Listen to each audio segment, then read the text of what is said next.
Now on the record, this is the Kentucky Public Service Commission. My name is Michael Schmidt. I'm chairman of the commission. Vice Chairman Cicero and Commissioner Matthews at this time are conducting another hearing in another hearing room involving this same case. We're here this afternoon in case number 2019-00041, investigation into the excessive water loss by Kentucky's jurisdictional utilities, and the hearing this afternoon will involve Estill County Water District. This case involves 11 water districts, and in the next hearing room with the other two commissioners at this time is the North Manchester Water Association. Yesterday we held two hearings, one in Morgan County Water District and the other for Kaywood Water District. Remaining through Thursday of next week are Farmdale, West Carroll, Southern, Hyden, Leslie, Rattlesnake Ridge, Big Sandy, and Milburn Water Districts. This proceeding, I guess, was originally scheduled to be broadcast over the internet, but this hearing room does not have that capability. But it will appear later this afternoon or early this evening on our website.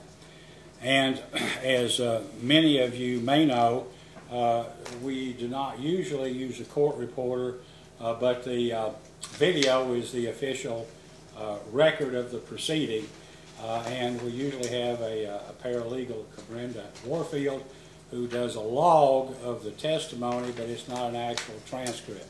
For this case, we have employed court reporters who will transcribe the proceedings and have copies of any exhibits that are filed, and those will be available to counsel whenever they're typed and filed in the record. At this time, I would ask Mr. Wucher, as counsel for Estill County Water District, to identify himself for the record, the name of his client, and the witnesses that he may have here today. Yes, sir. Appearing on behalf of Estill County Water District Number 1, Gerald Wucher. I'm with the firm of Stoll, Keenan, Ogden.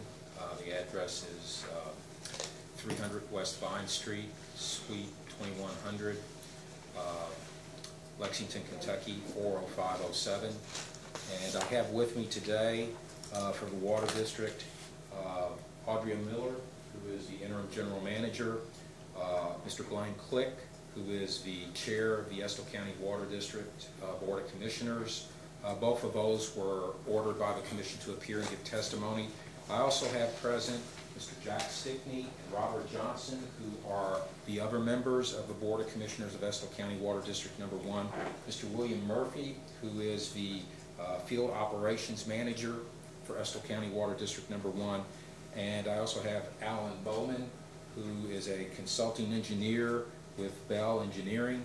Mr. Bowman prepared or was the primary author of the corrective action plan which the Water District filed in response to the Commission's order in case number 2018-00276. Thank you. I appreciate your other members of the Estill County Commission, employees, and Mr. Bowman for attending. Because the extra individuals other than the chairperson and the general manager in these cases have been able to provide some additional information as to what happened, what the status of the district is, and we've always asked their ideas about what can be done to help or assist going forward, and at least so far in these hearings they've been valuable. So I appreciate that to you people here who are here, and to you, Mr. Wucher, for assisting in that regard. All right, on behalf of the Attorney General. Yeah, thank you, Chairman. Kent Chandler on behalf of the Kentucky Office of the Attorney General, and if he so should be, if he's inclined to do so, I may be joined by co-counsel Justin McNeil at the conclusion of the other hearing. He didn't make it yesterday, but maybe I don't know if he did make it or if he I think he chose not to come. That's how it went. So, thanks. That may have been a good choice. On behalf of staff. Brittany Koenig from the Office of General Counsel, and Ariel Miller from the Financial Analysis Department for the Commission. Okay, thank you. Because this is an investigation type case, more like a discovery deposition than anything else, we've altered the procedures. They differ from what we've usually done. So staff counsel will take the lead in asking questions. Commissioners will go second. Mr. Chandler for the Office of Attorney General will ask questions next. And then Mr. Woocher, if and only if you wish to, you can ask your witnesses any questions you want to clear up anything, but you don't feel compelled to do so, but whatever you think might be necessary. We would ask that, I guess Ms. Koenig will announce who she would like to testify, and if you would at least do a direct of you know, who they are and a little background information, just like it was in a small Yes, rate sir. case, it would be appreciated. Yes. Okay. Ms. Koenig, do you have someone you'd like to ask questions of first? Yes, sir. We'd like to hear from Ms. Miller, please. Your Honor, while Ms. Miller's coming up to the stand, I just wanted to note for the record that the Commission had ordered that notice of this hearing be held, and we had a notice published on June 27th, and proof of publication of the notice was filed with the Commission yesterday and this morning. Thank you. I appreciate that. I assumed that had been the case, but I had forgotten to ask. And just as a housekeeping matter, because in discussion with staff counsel, she mentioned that the Commission was going to look at some areas of the district's background, and not wanting to interfere with that, but as a suggestion to make for a more complete record, we would simply ask that the Commission take notice of the district's of 3 of the district's cases that I think highlight some of the problems that the Commission is concerned about. One would be the rate case that the Commission had, case number 2017-00176, and the district's application for debt restructuring, case number 2018-00276. And then finally, the district has recently filed an application for authority to assess a surcharge to finance water loss control measures, and that's case number 2019-00119. And for the convenience of staff and also for the record, we would simply suggest that the Commission might want to take administrative notice of those cases. We will take administrative notice of those cases, and as also, I guess there was a proceeding involving 3 of the commissioners who were here. Was that one of the cases that you referred to? No, sir, I believe that was case 2017-468 or 469. I believe it was 468. That's probably correct. I think 469 was Dexter Outlaw. You know what? It's backwards. It would be 469. Okay.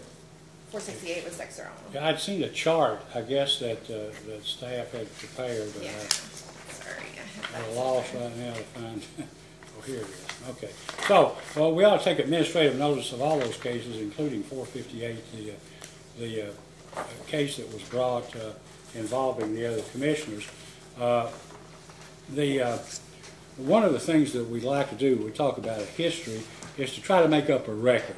In many of the cases that we've had, I guess so far, water districts have, I guess, been brought to the precipice of financial insolvency, and management has changed through basically newly elected officials or something.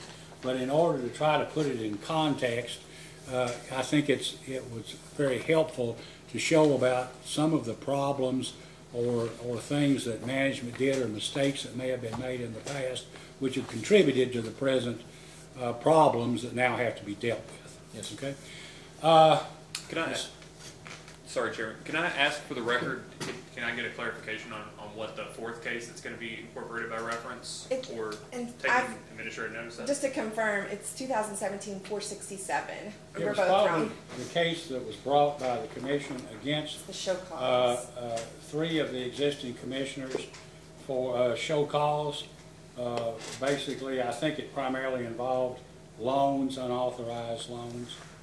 And that was my memory of having looked at it. I just want to make sure that that I understood which 4 cases were taken. Given as a party, I want to make sure which 4 we were taking notice of. I think those are Thank the you. 4. But if there's any question about it, when this proceeding is over, we can look and make sure those numbers are correct. Thank you, Chairman. Ms. Miller, will you raise your right hand? I won't even make you stand. How's that? You solemnly swear or affirm under penalty of perjury that the testimony you're about to give will be the truth, the whole truth, and nothing but the truth? I do. Okay, thank you. Counsel?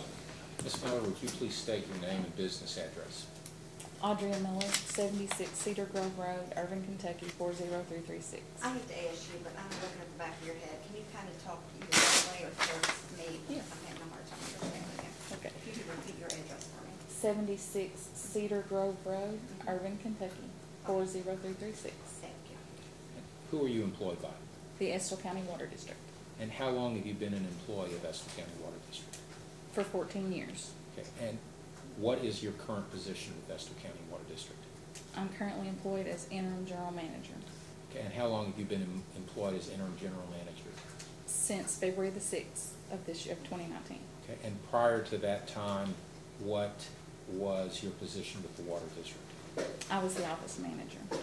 And how long were you office manager? How long have you held that position? for 13 and a half years. Okay. And just to clarify for the record, did you participate or assist in preparing the responses to the Commission's request for information in this case? I did.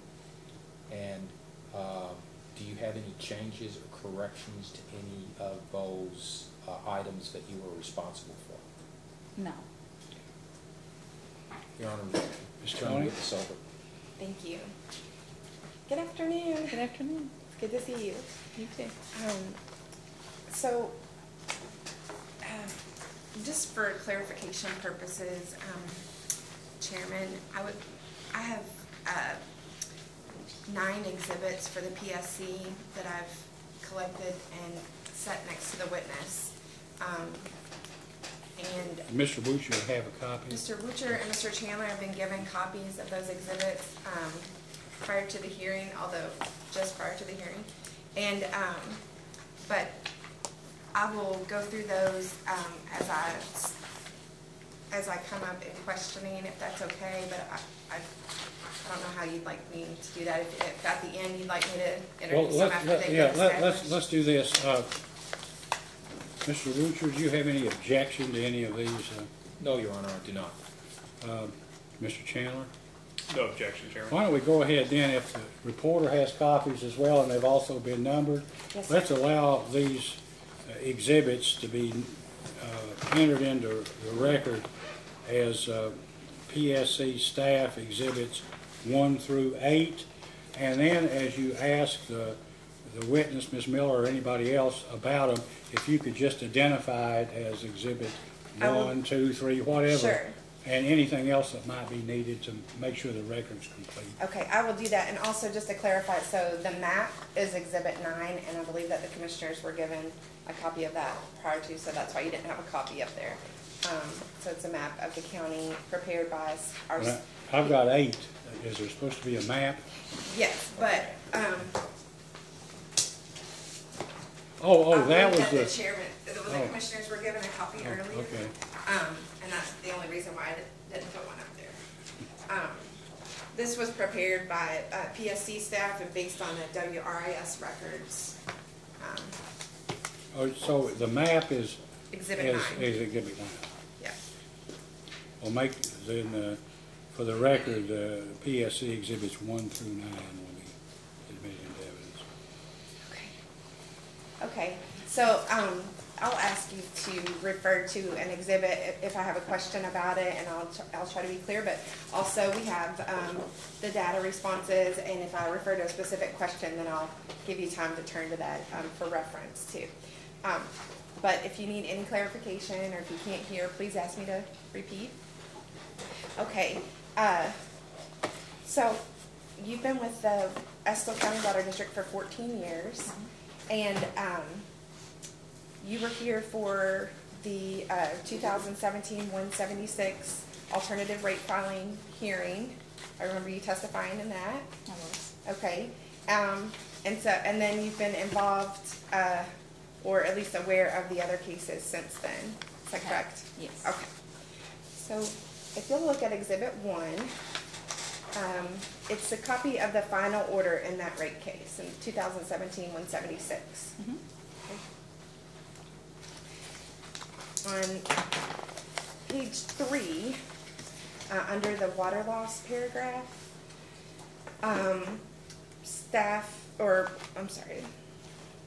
the commission explained that the unaccounted for water loss to 15% would result in an approximate $134,422 decrease to its cost of water if Estill County were to get their water loss to the 15%. You see that? I do. Okay. So, yesterday, you all filed your response to the July 1st order requesting the district give a record of how much water loss, the water loss that was above 15% was costing the district. And I don't have a copy of that filing, but it was your filing. So I'm not sure if Mr. Witcher has that up there for you to reference, but it's listed as $223,761.75. Does that sound correct? It does. Okay. Is this a figure that Estill Water District computed? Yes. Because it's higher than the one, I guess, that staff did, is that correct? Yes. So, and just to clarify, the chairman is referring to figures that our financial analysis staff made off your last annual report. And so I'm just trying to clarify. There are differences, but to the best of your knowledge, that's the most accurate representation, $223,761.75. And do you know, I mean, it might say here, but do you know what numbers that was figured on? What water loss numbers? I think that's the 2018 year-end numbers. The 2018 annual report? Yes. Okay. So it's increased quite a bit since even the 2017 rate case. Yes. Okay. So in general, just talking about that number and the cost to the district, is that number used in your cost benefit analysis to your efforts to control water loss? Does that number used in your discussions with the board to decide how you're going to proceed and how much money you have to spend on efforts to? Yeah, yes, my board is very aware of the number and that any reduction in water loss will be, those revenues will be generated and brought back to the district. And to clarify again, your district purchases all of its water, correct? We do. So any water loss is just money that you're losing, correct? It is. Okay. All right. So the 2017-176 rate case, do you know how long it was before that rate case was filed that Estill County had a rate case? Prior to this one, I think we had a rate increase in 2014. Okay, and so just to clarify, the 2014 rate increase, was that for a purchase water adjustment? No, I think we had a project that we'd had a rate increase for. Okay. But we had purchase water adjustments in subsequent years after that. So. Okay. Would it surprise you to know that you haven't had a base rate case since it had started in 1964? There had not been a rate case such as the alternative rate filing or a regular rate case since it started to the 2017 case. Would it surprise me? Mm-hmm. No. Okay. So, But are you saying that you didn't find evidence of any base rate case from 1964 until 2017? yes, sir. But there had been rate increases. Yes, I understand what you're saying. I get, do you, okay.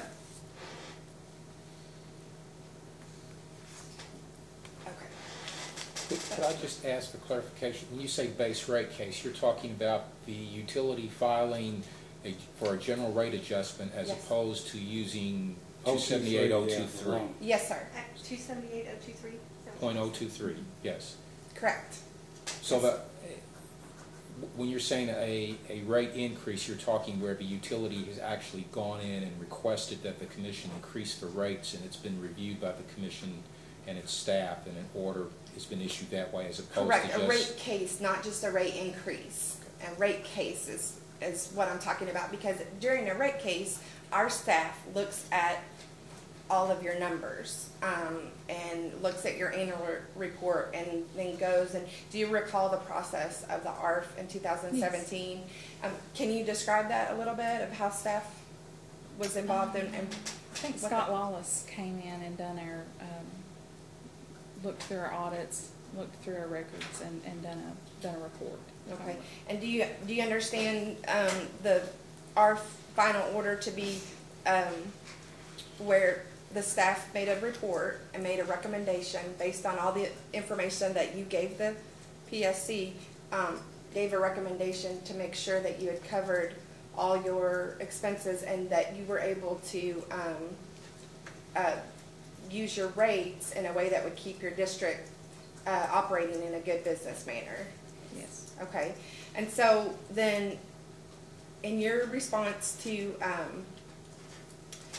staff's data request number 2, and the question number 3, you said that your most significant obstacles to the reducing its water loss are the lack of properly zoned water distribution system, the lack of adequate funds to finance water loss control reduction efforts, including rates that fail to produce a sufficient level of revenue to support utility operation, and a lack of personnel devoted to leak detection. And that was 2, question 2? Question 3, Sorry. and data request number 2. So it's the... I think it's the smaller Second. binder. And really what I'm asking you about is, you know, why don't you have enough money from your rates after the rate case in 2017? In the rate case, we requested, I think, a 22% increase. After staff's report, I think they advised a 23% increase. And then the PSC granted us an 11% increase. So we got half of what we requested. Okay. Is that, do you know how water loss figures into that? I do. Okay. It was just loud. Can you explain that? I guess the commission calculated our percentage of loss, determined the value of that loss, and disallowed that for rate-making purposes. Above 15%? Above the 15%, yes. Okay. And that's how the regulation is written, correct? I believe so. Okay. So you don't really have enough money because of water loss, even though if everything else was working correctly, the rates would be sufficient to keep your business running. Correct. Okay.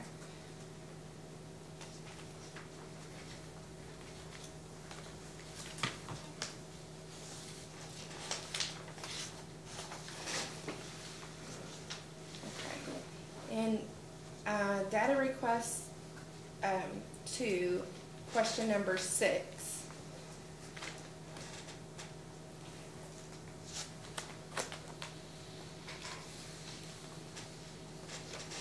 Do you see that?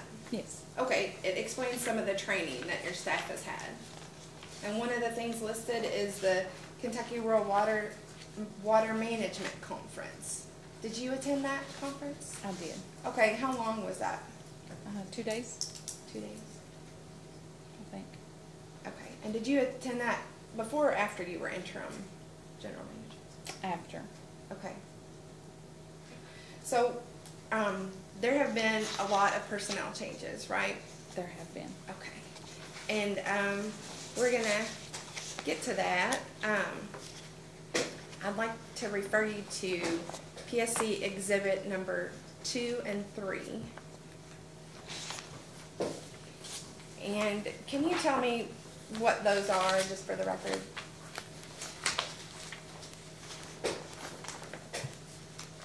I believe I have 3. Okay. May I approach? Yes, you may.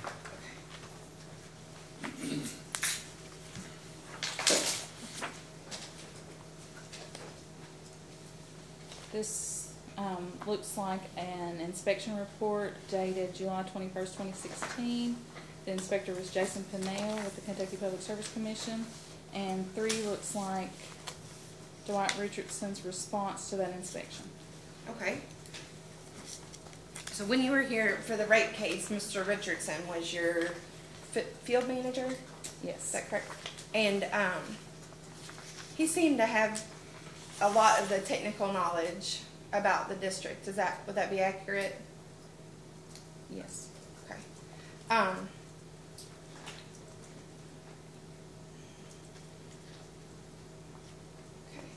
So in exhibit number 3, Mr. Richardson is responding to the inspection report, and he is discussing the deficiencies that were pointed out in the inspection. Is that correct? Yes. Okay. And one of those deficiencies involved the tariff, and specifically about fire departments and fire hydrants. Do you have any, does this sound familiar, or do you have any knowledge about this subject matter? I'm aware that the fire department reg is not in our tariff, in the Okay. current tariff. Okay, and can you explain that? First of all, let me ask, why was Mr. Richardson doing the tariff? Is that a normal responsibility for the field manager, or? I really don't know. Okay. What was his relationship with the board when he was there? Did they have a good communication between the general manager and the board? He wasn't the general manager. He was, Okay.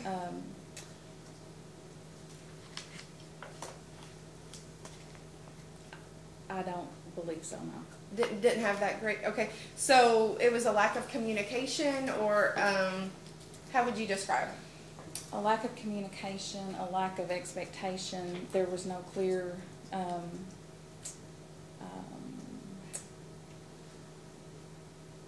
policies Okay, that what was Mr. Richardson's responsibility, what was my responsibility. okay.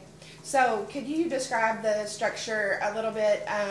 You said he wasn't the general manager, but you described your position at the time as office manager, and he was a field manager. Yes, ma'am. Okay, so was there a different position as general manager, or? No. Okay. So there wasn't any one person in charge of everything. You were in charge of office, records. He was in charge of outside personnel, Yes. people that worked in the field. Yes. And were you his superior? No. Was he your superior? No. So both reported to the board, correct? Yes, that's correct. Well, let me ask, in terms of, how many were you the only office personnel? No. There's 2 other girls in the office. Did you have the authority to hire and discharge office personnel? I did, yes. Okay. And to your knowledge, did Mr. Richardson have that authority insofar as outside field personnel were concerned? He did, yes. He did. Okay. In terms of working with the budget, were you the person who helped develop the budget, or did Mr. Richardson, or did both of you do that? The auditor, I'm sorry, the accountant developed the budget for Okay. the board. So he basically did, the accountant did that on his own with the information he had, correct? Correct. Well, and then I'm sorry to interrupt, but did either you or Mr. Richardson have authority to incur expenditures or to make purchases that sometimes were in excess of the amount budgeted without going to the board first? No. No, thank you. Okay, so to follow up on the tariff, discussion. You'll see exhibit number 3, there's a tariff attached there. And in the letter that Mr. Richardson wrote in follow-up, he explains that this is a proposed tariff to deal with the fire department and the fire hydrant. If you'll reference PSC's exhibit number 6, it's an inspection. It's the latest inspection, and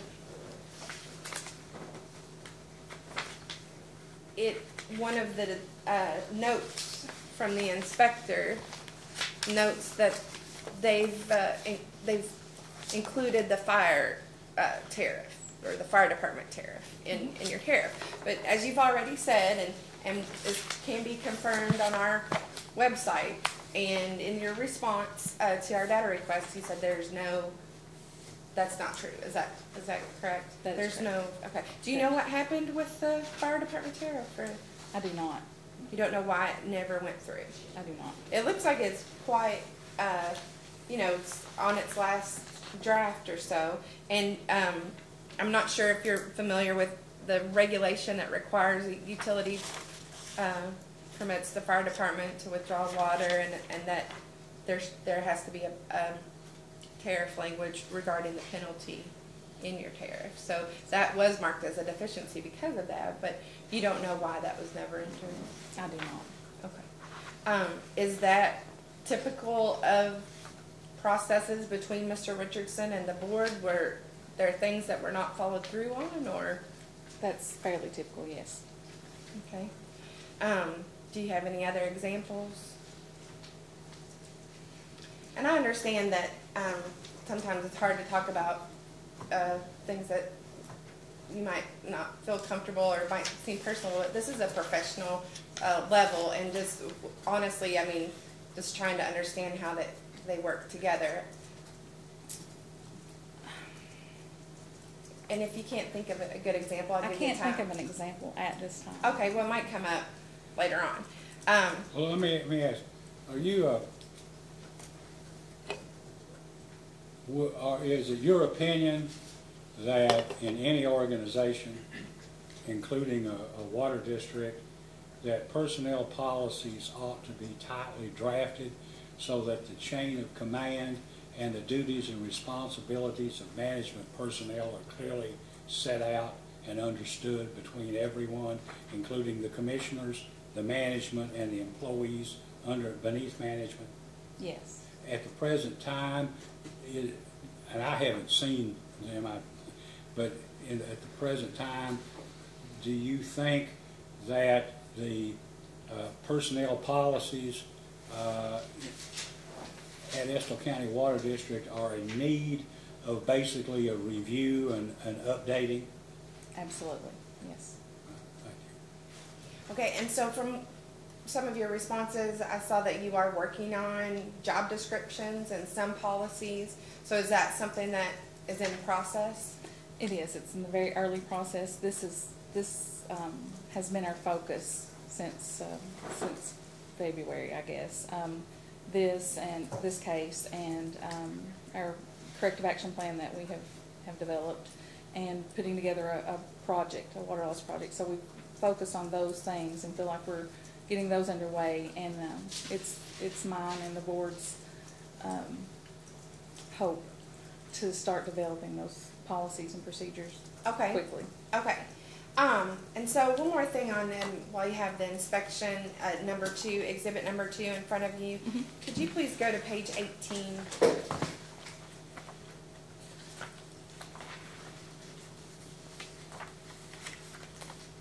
Mm-hmm.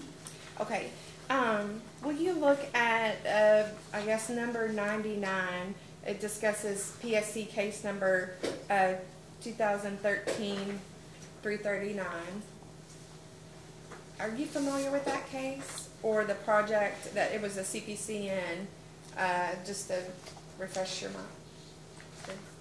Refresh your memory. Yeah, I'm somewhat familiar. That's okay. So let's look here. Look at number 96. it says, it's talking about the project, and this page is talking about construction project in 2013. Do you see that? I do. Okay. And then it says the project was financed with a sale of revenue bonds to rural development and RD grant. Okay. So, could you speak to the process of how this project came about? I think Dwight Richardson, along with our engineer at the time, which I think was Bell Engineering, put together the project. It was some pump station rehabilitations. There was some line replacement from some old duct. I think we replaced some old ductile iron pipe. There was a lot of rehab work in this project, to the best of my knowledge. Okay, and so I appreciate that.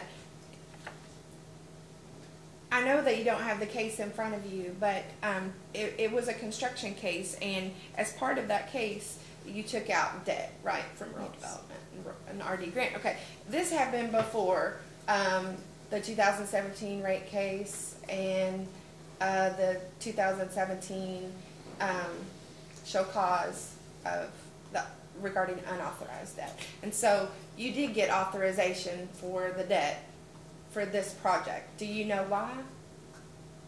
Do you know why they were able to get the debt authorized in this case, but then later on they took on debt where they did not get authorization? I do not know why that they took on the unauthorized debt. I'm sure that we were under engineering and legal advisement during this project. And so rural development and RD grant, did they put together the project, or did Bell Engineering put together and then go to RD, or how did that happen? The Bell and Dwight would have put together the project. Okay. And so through those agencies, that's how the board was advised? Our local council would have advised. And local council, okay.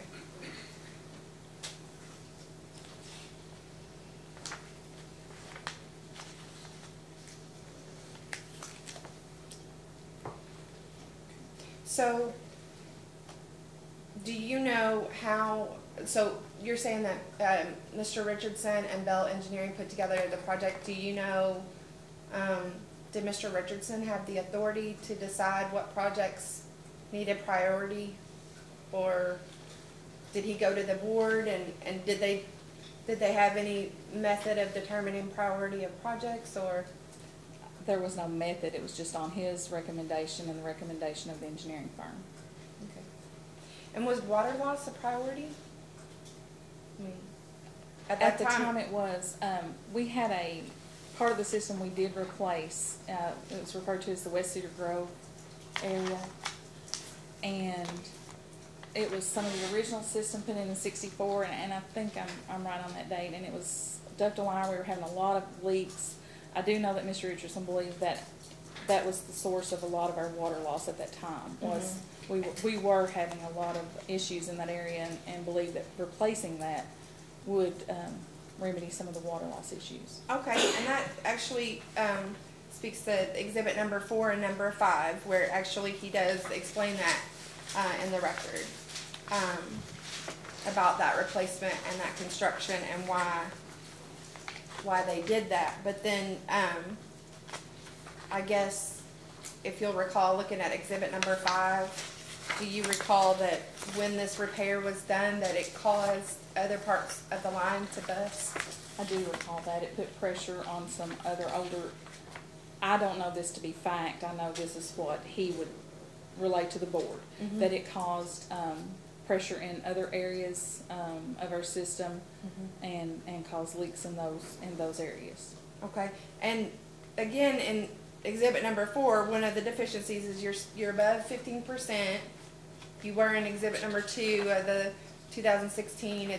So you've been above 15% water loss for quite some time. Yes. And was that a main priority of the board, the water loss, or was that Mr. Richardson's main priority and not the board's? How would you describe that? I wouldn't describe it as Mr. Richardson's main priority. I do think that after the board had to borrow unauthorized debt for the third time, they began to feel the urgency of the water loss issues of the water district. And there was a realization of the board at that time that some changes were going to have to be made. And it was because of the numbers and the dollars money. and cents. Yeah. You can't operate at that percentage of loss for that long. Okay. So one of the things that he also says in this October 3rd, 2017 letter, which is exhibit number 5, is that a lot of the system had been put in the 1960s, and that you have, you know, quite a few old service lines. But then also it says that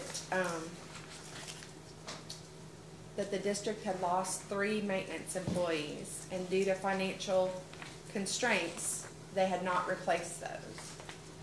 3 of the employees they lost, in all fairness to the district, we had lost an employee, but 2 of the maintenance employees that we had lost, one of those was a sewer operator, and we sold our sewer company to another utility. So they weren't, I guess we were probably down one man, would be fair to say. Okay. So how was that discussed between Mr. Richardson and the board as far as having enough personnel to? The conversations with the board usually would be, Mr. Richardson would relay to them his need for personnel, and they would relay to them their need for him to reduce the water loss to be able to afford the personnel. That seems like a disconnect. There was a disconnect. So, and I guess I'm recalling from the testimony in the ARF case, I think Mr. Richardson's testimony was that he couldn't perform miracles or something to that effect. Well, we can try. With what he had, that maybe he didn't have the resources, or the board wasn't giving him the resources. Do you disagree or agree? I would disagree with that. Okay, how so? Could you just? The board would allow him anything that he could justify that he needed. I know in the time that I was paying the bills and money was tight, they did, I can't remember the exact time that they voted on it, but they did vote to purchase a lot of water loss equipment. And this was years before other districts were even had that equipment. We were buying those things. We were buying listening devices and flow meters and line locators. And I'm thinking that was maybe back in 08, 09 time frame. You know, Kentucky Rural Water was coming in then and showing us how to use this equipment and advising us to have it on hand to use, and we purchased it. So you think it was an execution of the techniques, or? I do. And so let's move to exhibit number 6. Dwight Richardson is still listed on here in September 19, 2018, but in your responses to the data request, it says that he did leave Estill County. Was that on his own accord, or did Estill fire Mr. Richardson? He left on his own accord. Okay. Do you know what the circumstances were as far as? I know that the board was discussing hiring a general manager. The new board, felt that they needed one employee to manage the rest of the district. And upon finding that out, he came in and said he wouldn't be back. That was his last day. Okay. And so would you agree he did have a lot of technical knowledge and ability? I would say that he relied heavily on his staff. Okay. How many employees worked under Mr. Richardson? I believe he had 4. Okay. Yes. So, 3 were certified operators. No, I'm sorry, excuse me, that's wrong. 2 were certified operators with 10 to 20 years experience at the water district. okay. So, am I to understand you're saying that the employees had more technical ability and knowledge of Mr. Richardson? They were the ones actually getting anything done, or? Yes, Okay, but water loss wasn't improving? no. Okay. He was still their manager. They were not at liberty to go outside his control and work. He was still their manager. And he set forth day-to-day operations. Okay, so, I mean. So if he wasn't making water loss a priority, it wasn't getting done. What was his priority? What other projects were they working on? I don't know. Okay. So what makes you think like water loss wasn't, were they checking meters? We have no documentation Okay. that water loss was So- a priority. Okay. Well, water so loss wasn't improved, was it? Right. No. So it couldn't have been a priority. No. Or Okay. if it was a failed priority. I Would you believe agree? so. I believe so, yes. Okay. All right. That's fair.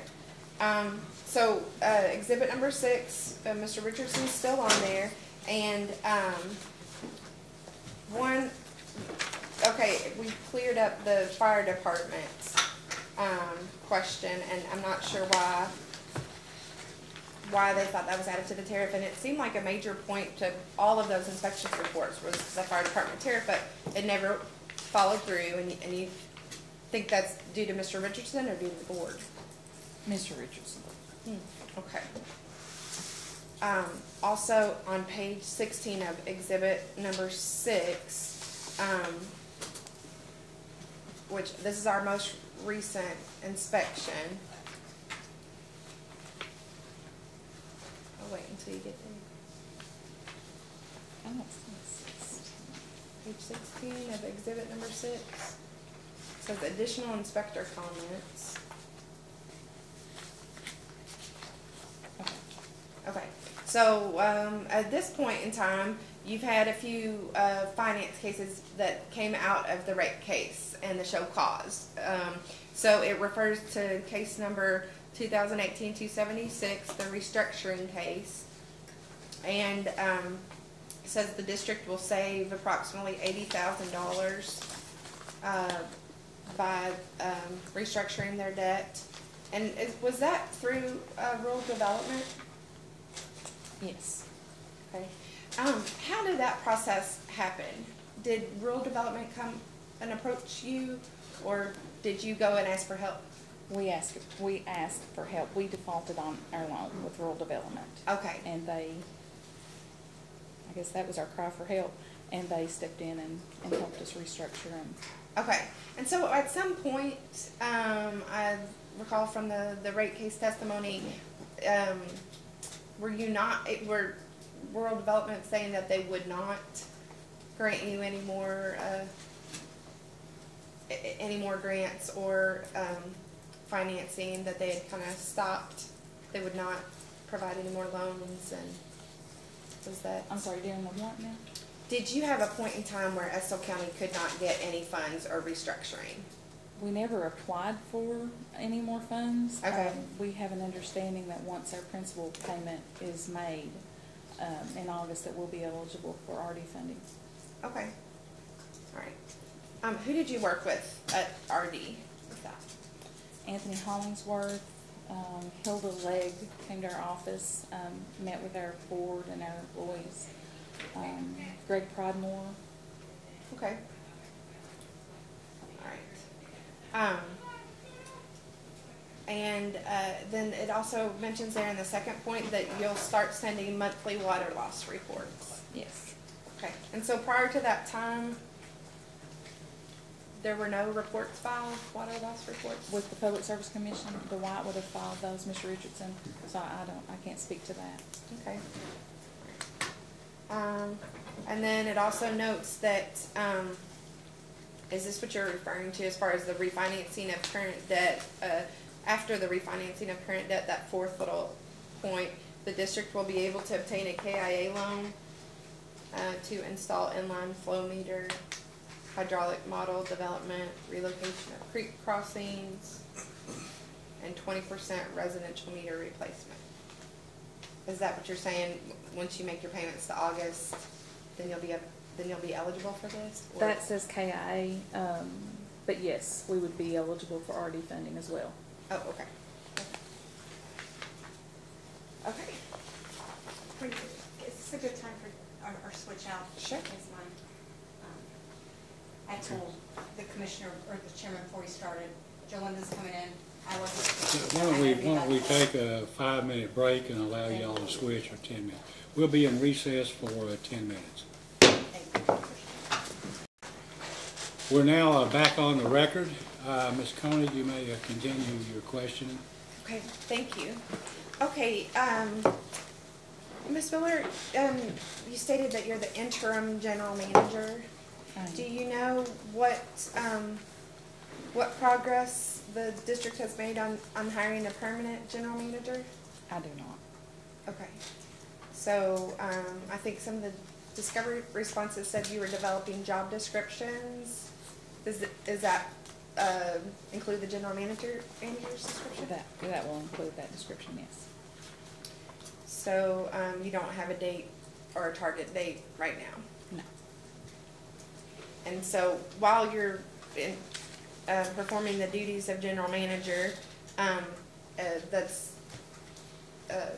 you filled out the responses for the data requests and yes. Okay. And so DR1, data request 1, question number 36, your response was you don't have a policy on theft of water.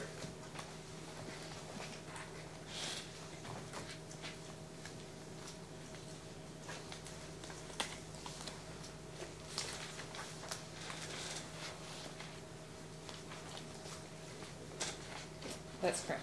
Okay. All right. Can you? The next one, question 37, it said that you do refer theft to the county attorney, but then it was not applicable, and so I'm just asking for some clarification. You don't have a policy, but you have referred theft, or do you know how you deal with theft?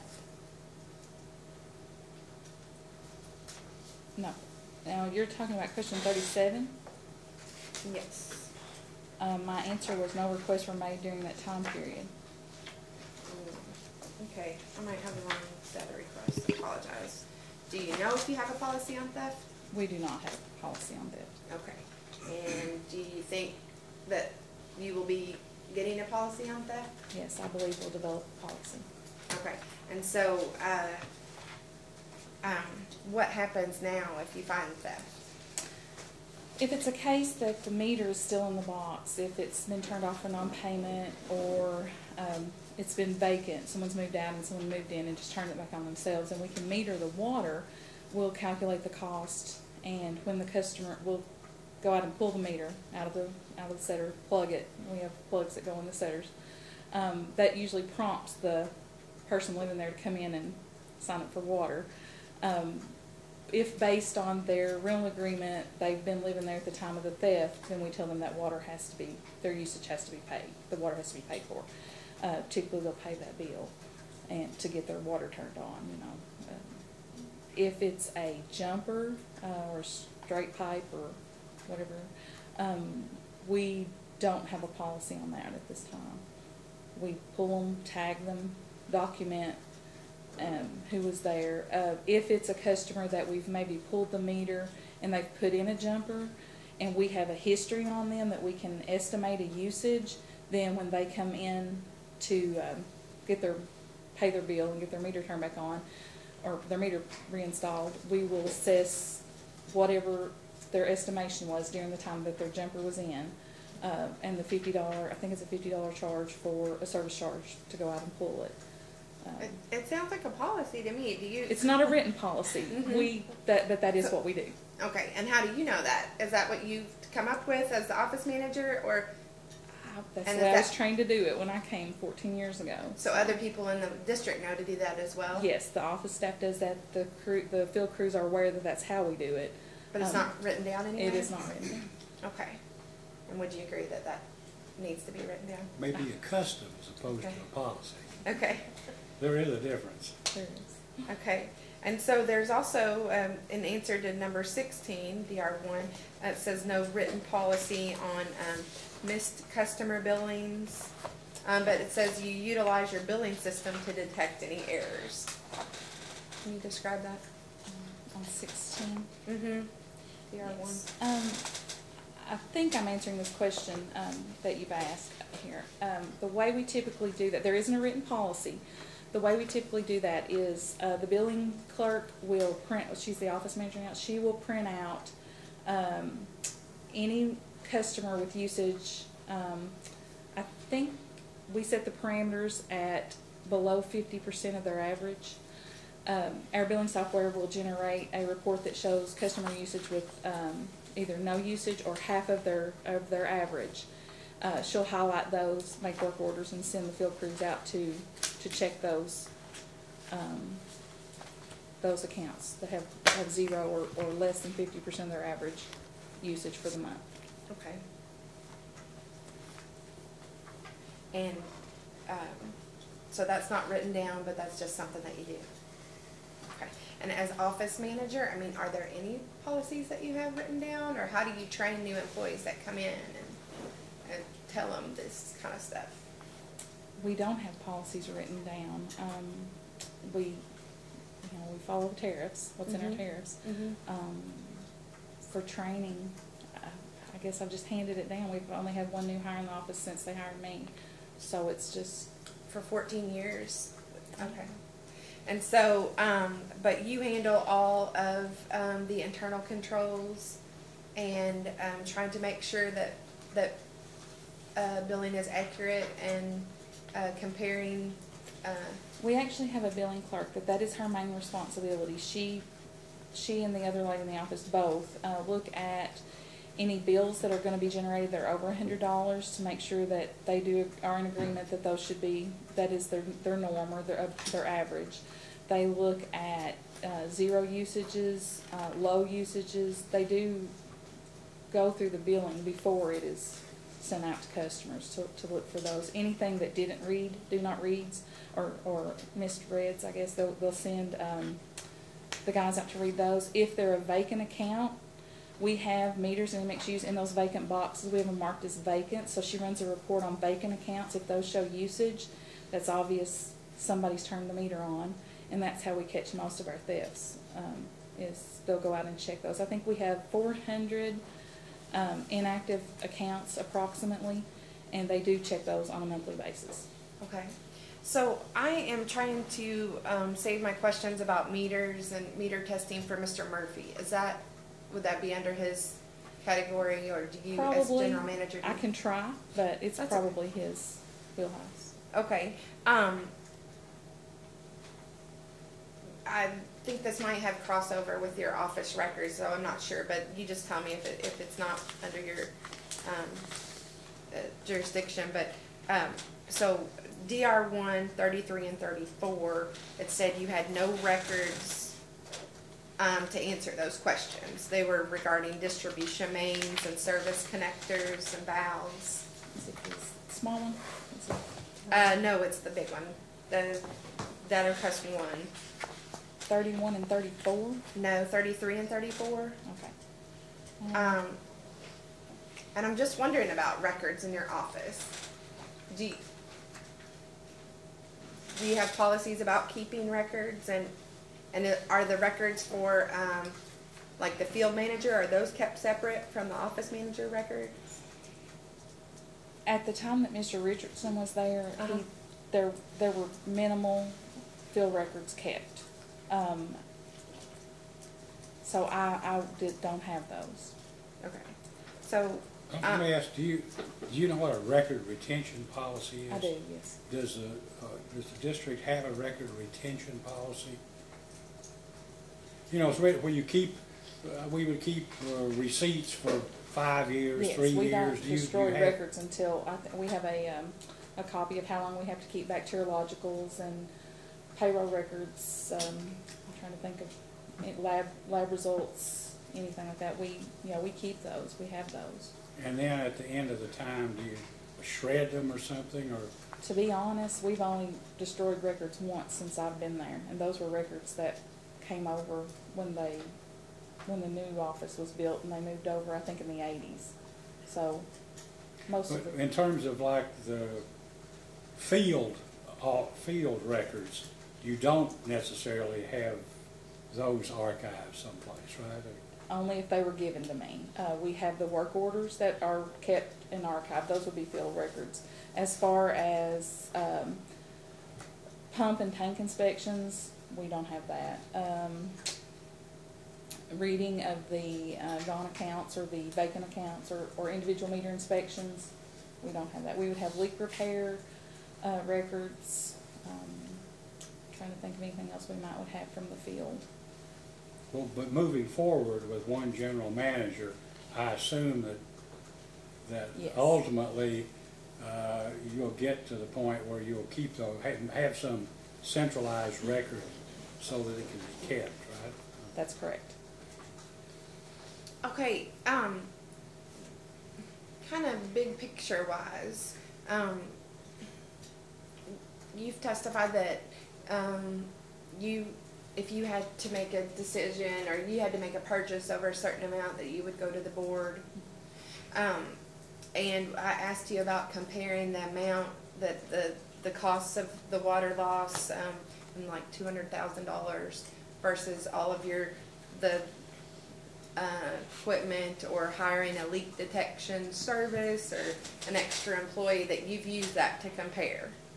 Is that correct? You've used that amount that it's costing you, that water loss is costing you, to compare what it would cost to hire like a leak detection service or an extra employee?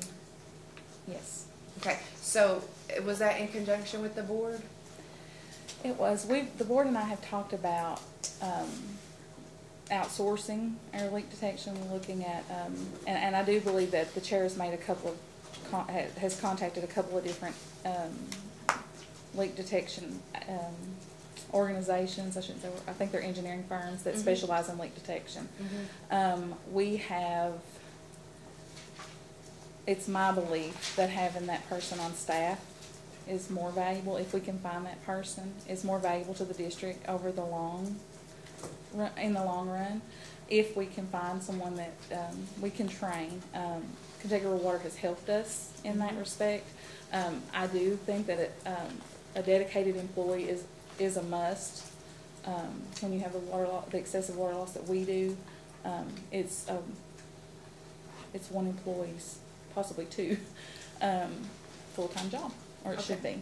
And in your response, I think item 10 and DR2, basically explained that the primary, an employee whose primary function is to detect leaks would be a good investment, but indicated that, you don't have the funds, and several of your answers indicated, well, we don't have the funds, it's a good idea, but we can't do that. But you have filed the 2019-119 case to request a surcharge. We have, yes. And were you part of that decision? I was, yes. Okay, and so who is making the big decisions? I understand that you have a whole new board as of, was that January? That's about the first part of the second quarter of 18, we got a new board. I think April and May of 18. Okay. Were all three of their appointments. Okay, so you're wearing a lot of hats, right? You've been the bookkeeper and then office manager, and you're also now interim general manager, and then you're also trying to update the new board. Am I correct? That's correct. And trying to bring them on board as far as what is going on with the district. Is that correct? That is correct. Okay. So when it's all said and done, you've said that several policies, you know, would be good to have and things like that. Let's just say they didn't have Ms. Miller doing all of that. What would be left there for anybody to come in to and know what was going on? I would think they would rely on we do have staff members that have been there for a long time. We have, Mr. Murphy has been there, I think 12 years. The billing clerk that's training for office manager position has been there 12 years. The other girl in the office has been there 21 years. We have a gentleman, an operator in the field that's got 20 years experience. So we do have some veterans on staff that Okay. I think could, I would hope could step up and wear some of the hats. Okay. But would you say it's the board's job to make these big decisions as far as like the cost benefit analysis for the different positions, or to determine when you need to take out funding or request a surcharge and things like that? Would that be something that's under the board's?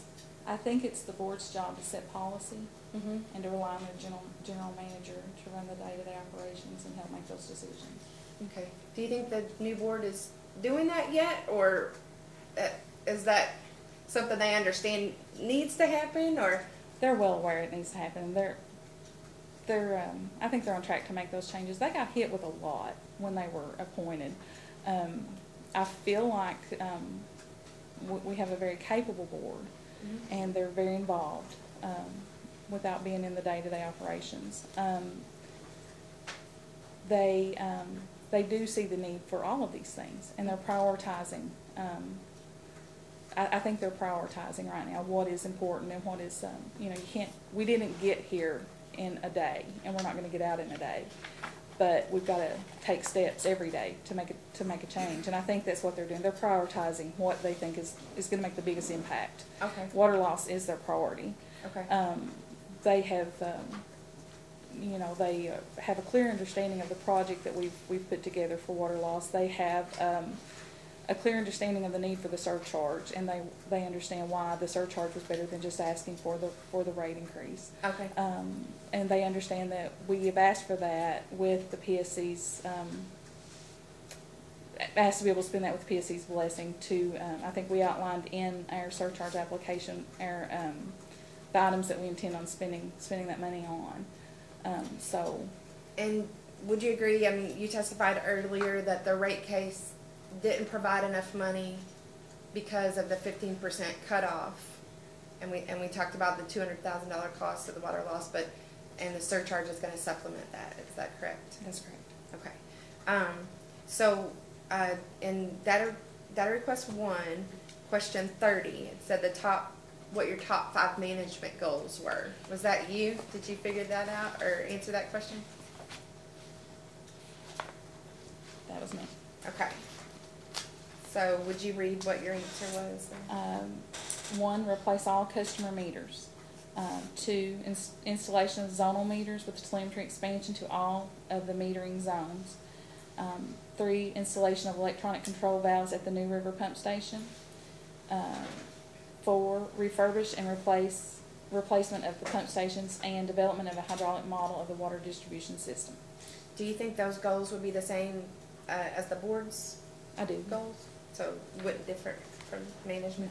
Do you have and so then you have also submitted as part of the surcharge case, and I believe also as part of the restructuring case, your comprehensive corrective action plan? Yes. And that was in conjunction with Bell Engineering? Yes. Okay. Were you involved in developing this application at all, or was this all Bell Engineering? For the surcharge? For your comprehensive corrective action plan? That was originally developed with, in the beginning, Mr. Murphy and myself and some gentlemen from Kentucky Rural Water sat down and with our maps, our water loss reports, and made a determination of what was our priorities. What did we feel was the most important for our system.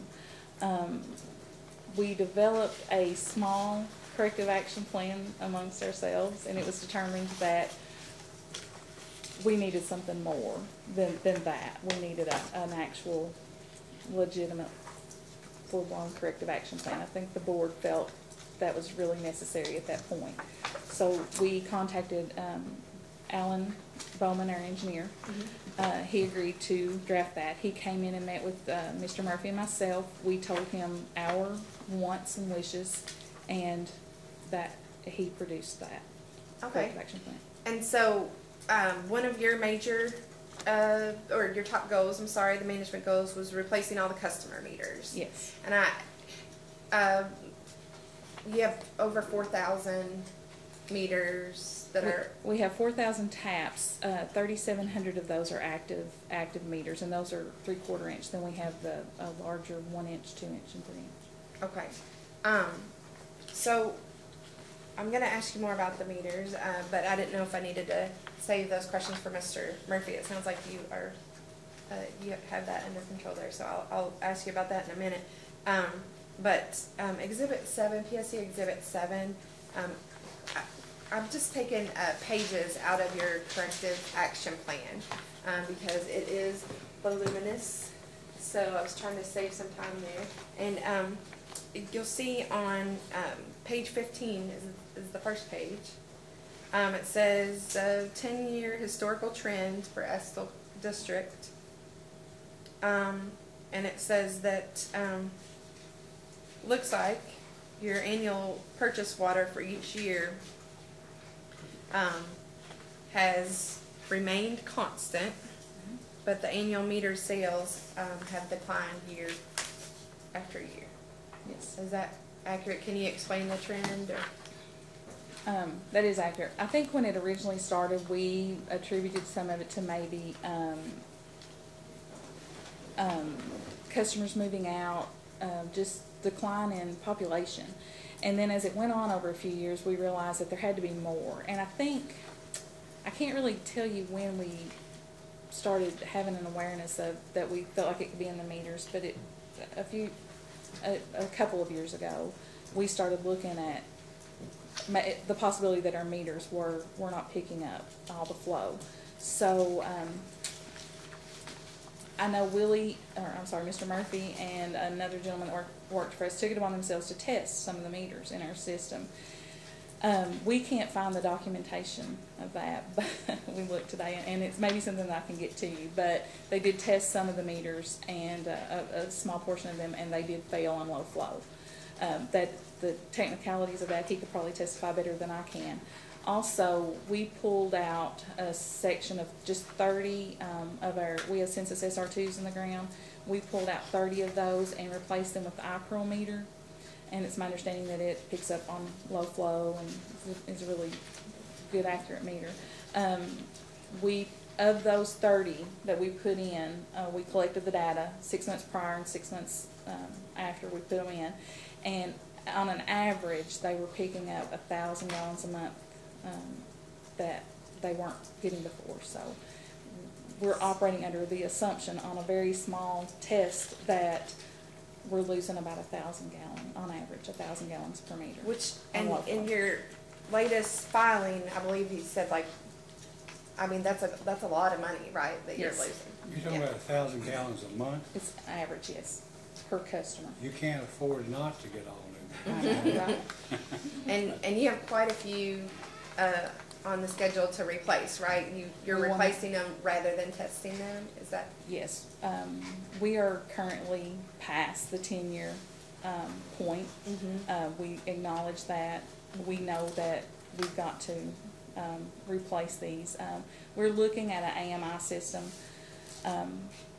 We just think that with the manpower that we have, that's a smarter choice for us to put in a smart system that we can monitor from inside the office with real-time data, not waiting 30 days to get customer readings and 30 days to get zone meter readings. We can do it real-time that day. If there's an issue, Mr. Murphy or his team will realize that day, and rather than wait 30 days or for a customer to call in. You know, we're trying to become proactive instead of reactive, which has been, I think, what we've been in the past.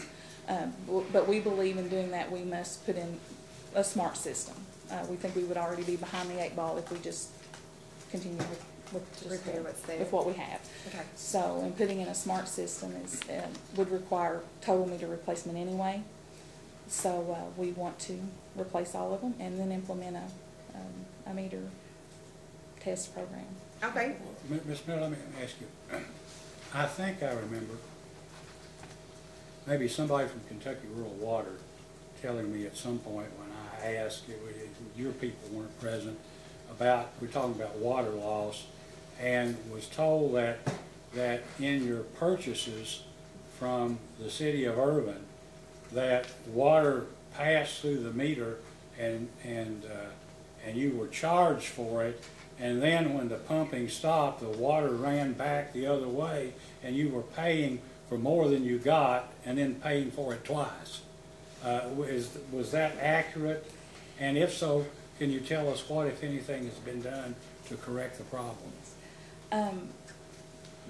That has been tested a couple of different times. It was Mr. Richardson's belief that it was pushing, when Irvin's pumps kicked on, they were pushing water into our system, and then we were pushing back into them, and he believed it was counting it back off, gallon for gallon.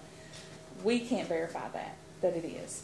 So it's our proposal to put in an electronic control valve at the new river pump station to remedy that problem.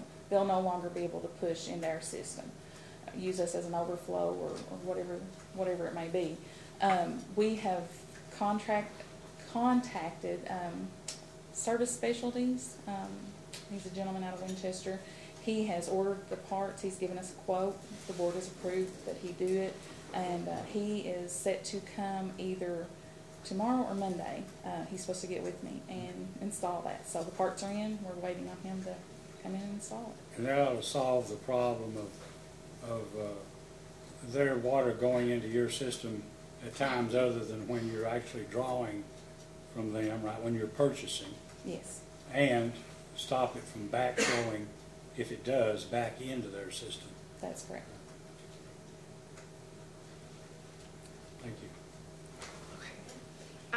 So the next page in the PSC Exhibit 7 is page 16 from your corrective action plan.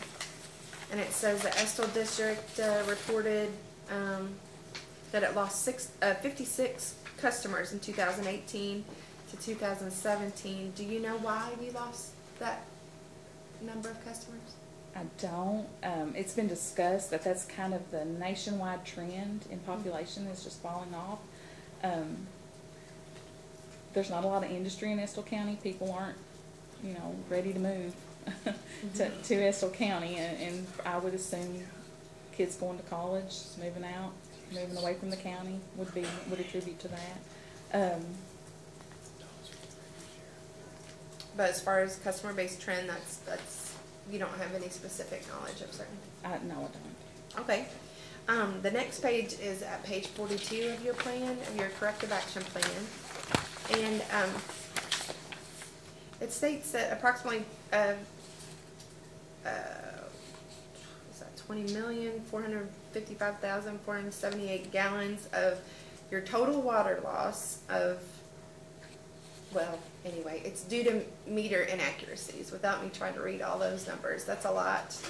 That's a good percentage. Let's see, it places approximate cost of $63,412 annually due to the meter inaccuracies, and that you were just referring to. Have you talked about that you've done a little bit of sample testing to see if they're running slow, and basically your little bit of testing confirmed that they are? Yes. And then could it be isolated to a specific area of meters, or do you have records to indicate where? We pulled the sample, the small sample that we done, we pulled all throughout the system. Our meters were installed in 2007, 2008. We went to AMR meters, and we did a complete installation in 2007 and the first part of 2008. So all of our meters were brought in on pallets, took out in the system, and installed. So we don't believe it's a concentrated area. We think it is a county-wide problem. Okay. And so the next page, is page 55, and it shows the plan and the phases of your corrective action plan. And it says that meter purchase and replacement is in the 2 to 5 year phase. But you have over 4,000 meters being untested that are over, you know, at least 10 years old. Do you think that it makes sense to, and you also listed that as a priority in your management goals. Do you think that they should be in the first phase, or why aren't they in the first phase? A lot of this is contingent upon funding. Mm-hmm. We've applied for the surcharge, and we've also applied, accepted the invitation to apply for some funding through KIA, and we're still looking for funding through other resources. If funding becomes readily available, we will certainly bump that up to our priority, our number, you know, our in the 0 to 2 year range. I think it's in that time frame due to the fact that we don't know how to anticipate the funding. Do you know how much a meter is? I do. An AMI, how much of an AMI? The meter's $189, and the MXU, which the meters that we're looking at are iPearls, census iPearls. They are $189, and the MXU, which is the battery that sends the reading to the, I guess, the repeater, is $130. So you have to have both? Is that what you're? I believe so, yes. Mm-hmm. And then does that include installation costs? That does not. That's if our men install them. So you're talking basically $300 or a little more per meter for 4,000, or approximately 4,000. If we've used the census the census iPearls, that's the cost that we're looking at. We're not opposed to another meter manufacturer. That's just what we have had in the past, and so that's what we use to determine what we thought it would cost. I haven't seen, in fact, I didn't realize that you applied for a surcharge, but the meter replacement, is that included in your surcharge application, or is it something else? No, it's meter replacement. I think there were 4 to 5 items that we listed in the surcharge. And I think in that one we were thinking about 20% of our meters using the surcharge to do the first 20%. Thank you. So what, the $130 for how long do these batteries last? The warranty on them, I think, is 10 years full, 10 prorated on the battery, but I'm not 100% sure on that. I can get that information to you. Since the batteries are separate from the meters themselves, is the life of the meter longer than the battery life? No, the life of the meter is 20. I think it's on the iPearl is 10 full warranty and 10 prorated, so it's a 20-year life. So you'd have to have, over the life of the meter, probably 2 batteries. A replacement, not that you buy it now, but in the future, in order, the battery's only rated at 10 years and the service life on the meter is 20, and you're probably going to have a replacement to that as well, so you're going to have to carry some kind of inventory of batteries eventually. Yes. Very expensive meters. Very expensive. And as I said earlier, we've not, the board and myself and Mr. Murphy, we've looked at some other options. We've had some other meter suppliers in to speak to us. We are not sold on the census iPearl, but that's what we're just using that as our basis of, we know how much those cost because that's what we have in the ground right now. But in replacing meters, since you don't have any of these, it's not important that they're Pearl or iPearl because you're not actually, I don't know, is there a compatibility issue? Do they have to be compatible? it depends. Some meters can be made to be compatible with the census reading software. Because we're putting in an AMI system, right now we have the AMR drive-by reading system with the VXU in the truck that reads the census meters. I understand that there are a couple different manufacturers that their meters can be made to read with the census system. If we're going with a new AMI system, if that's the route that the board and I decide to go, then we would not necessarily have to have the batteries. It's my understanding there's some meters out there that have built-in batteries that they send a signal to the repeaters, and send that reading on into the office. So there's, you know, there's still some moving parts there, I guess, with the meters. We haven't agreed that that's what we're going with at this time. Yeah, sorry. No, you're good. Okay, let me figure out where we were here. So you said you were involved with the application for the surcharge and for the plan with Bell Engineering. PSC exhibit number 8 is part of your application for water loss surcharge, and it's exhibit 3 to that application in 2019-119. So was this corrective action plan, is it a preliminary opinion of a probable project cost? Yes. That was prepared, okay, by Bell Engineering? Yes. And it's potentially to install 13 zone meters, a meter change out of approximately 700 5/8" meters, AMI appurtenances, and installation of 1 backflow prevention device. Is that correct? That's correct. Is the backflow prevention device, is that what you were talking about earlier? It is. Between urban? Okay, so some of these, you're going ahead and moving on? That is something the board feels strongly about, and I do as well. We can't wait on that. Okay.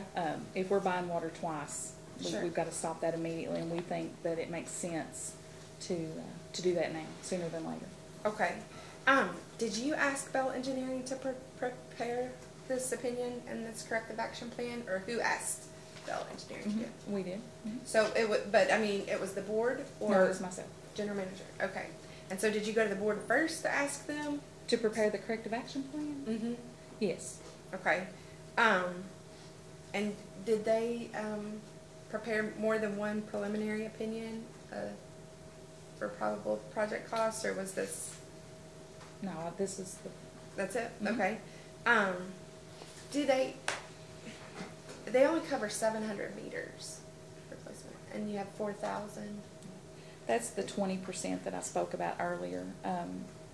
We intend on, if funding becomes available, we intend on replacing all of them. We came up with 20% because we thought it would be a good start. Okay. And, we have to have it. This is all very fluid. You know, none of this is Sure. etched in stone, Sure. and we are open to, obviously, if the funding were available, we would replace them all immediately. But we do feel like the zone meters were important. Our system is very large. We only have 4 purchase point meters. Our largest one is, it serves, Go ahead, I'm sorry. that's okay. No, that's okay. It serves 2,800 customers, I think. And then we have a smaller meter another zone that's about 850 customers. Then we have 2 with just like 13 customers in it. So we have the bulk of our meters are served by, the only data we have for our master meter reading is, our master meter reading is the only data we have that serves, I'm trying to think, 2,800 customers. So we're trying to zone the system and to make it smaller, more manageable. And so the 13 zones are imperative to being able to track water loss. Okay, that makes sense. So you've also filed in response to a couple different responses. You filed a separate water loss prevention and leak detection program. Did you develop that, or Can I was see it? Let's see. So, do you have your responses to data request 1? I do. May I approach? Yes, you may. Okay. Just have my notes on. So is this I think it would be this one. I'm going to try to use that one. Oh, okay. You're drawing to it. So let me see here.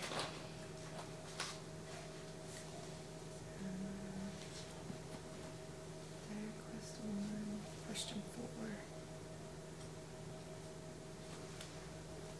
4. Oh, okay. No, your answer was no, that you did not have one. So I stand corrected. Excuse me. So I apologize. I thought that you had answered that you did have a leak detection policy, and it looks like for data request 1, question 4, you answered no. Is that something that Mr. Murphy would develop? Or is that included in your corrective action? I think if you look at question 3, that was, the utility did, we stated that we did have a water loss detection plan. There's a copy of that attached. Oh, okay. Well, that's what I was going for, isn't it? This one? I promise it didn't say, yes, there we go. Thank you. Thank you. There it is. Did you develop that plan? Question 3. I did not. Okay, who did? I believe Dwight Richardson did. Okay. And so is that in practice? Are they using that, or is Mr. Murphy using it? I'll let him testify to that, but I do not believe that they are now. Maybe Okay. some of it. Okay. So, but Mr. Murphy worked under Mr. Richardson. Mm-hmm. And so you... I thought Mr. Richardson's gone, though, isn't he? Yes. But Mr. Murphy has been there for 12 years working with Mr. Richardson? And it's highly likely, I can't speak to what Mr. Murphy knows, that he's never seen this document. Okay. That would be a question you would have to ask him. Okay, I will. Thank you. It's doubtful that he's using it if he hadn't seen it. Very probably.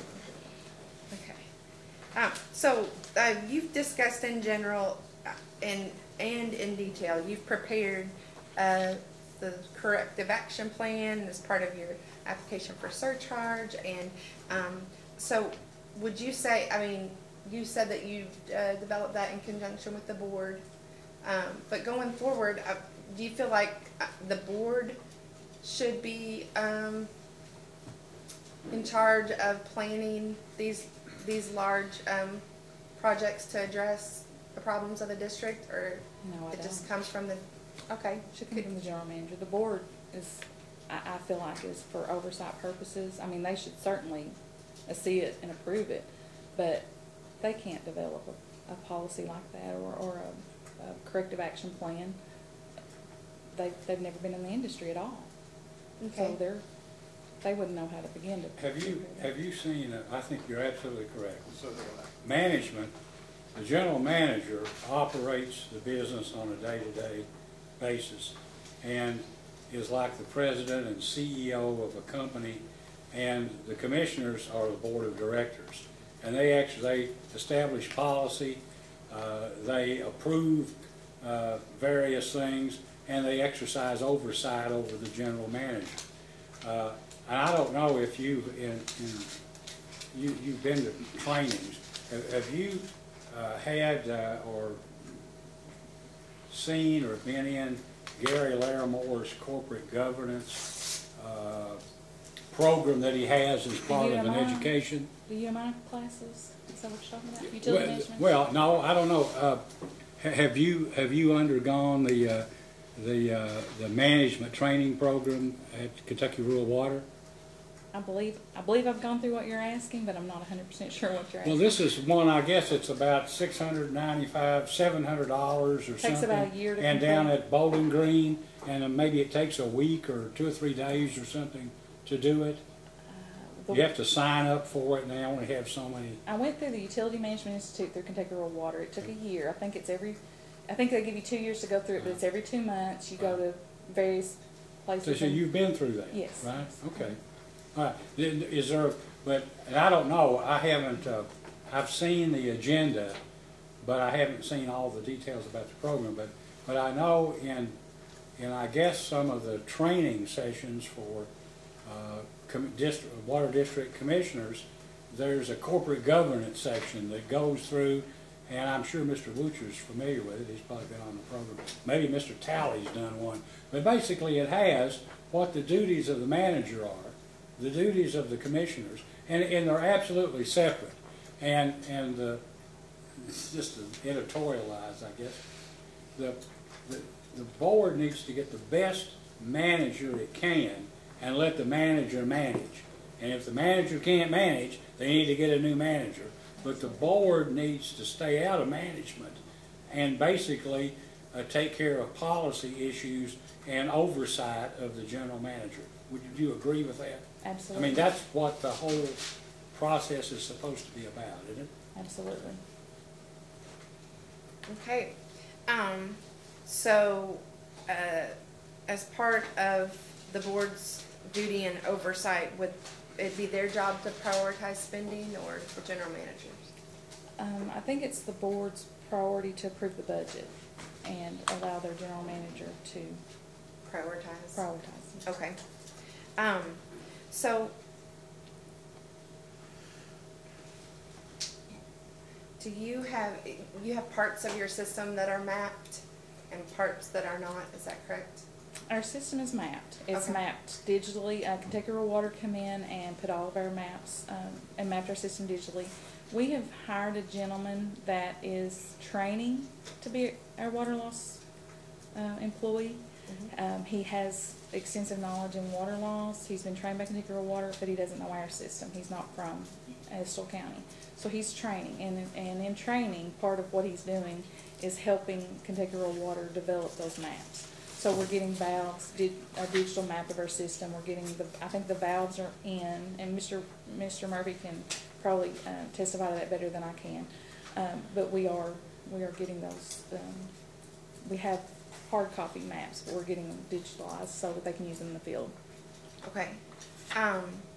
So I understand that you have a new employee that's going to be dedicated to water loss. That's our hope. Yeah, that's what we hired him to do, and he's in training, so to speak. So your response that you would like to hire somebody, but you didn't have the funds, He was that's hired changed after a little this bit. was Okay. developed, yes. Well, great. Okay. He's only been there a few weeks, but he's doing what we hired him to do. Well, so. great. That's good news. Okay. We did talk a little bit about that you hadn't been in a rate case, for a base rate case for, since you were started in 1964 until the 2017 alternative rate filing, 2017-176 rate filing, and then the rates, were severely limited or significantly limited because you were limited to 15% water loss, and you had so much more. But who decides? Who determines when you need a rate increase? Like, are you annually assessing whether you're meeting the needs? Because it sounds like, and I know this is a long question, but it sounds like you've done a lot since all of that happened with the rate case and the show cause, and that's a very good thing. But who was the impetus for this, and all of these different the surcharge cases and the corrective action plan and the new employees, and things are going on track. What do you think? What do you think's the reason for that, and who is behind all of that? It's been a shift at the district. We have a new board. Okay. They're not afraid to raise rates. They're not afraid to expect customers to pay for a service, a quality service, but a service. And I think they're wanting to change the dynamic of the district, and it may seem like we're moving in small steps, but I think in the short time that they've been commissioners there, we've made some great strides. I've been there for 14 years, so I have some comparison. We've made great strides since they've been appointed to my board.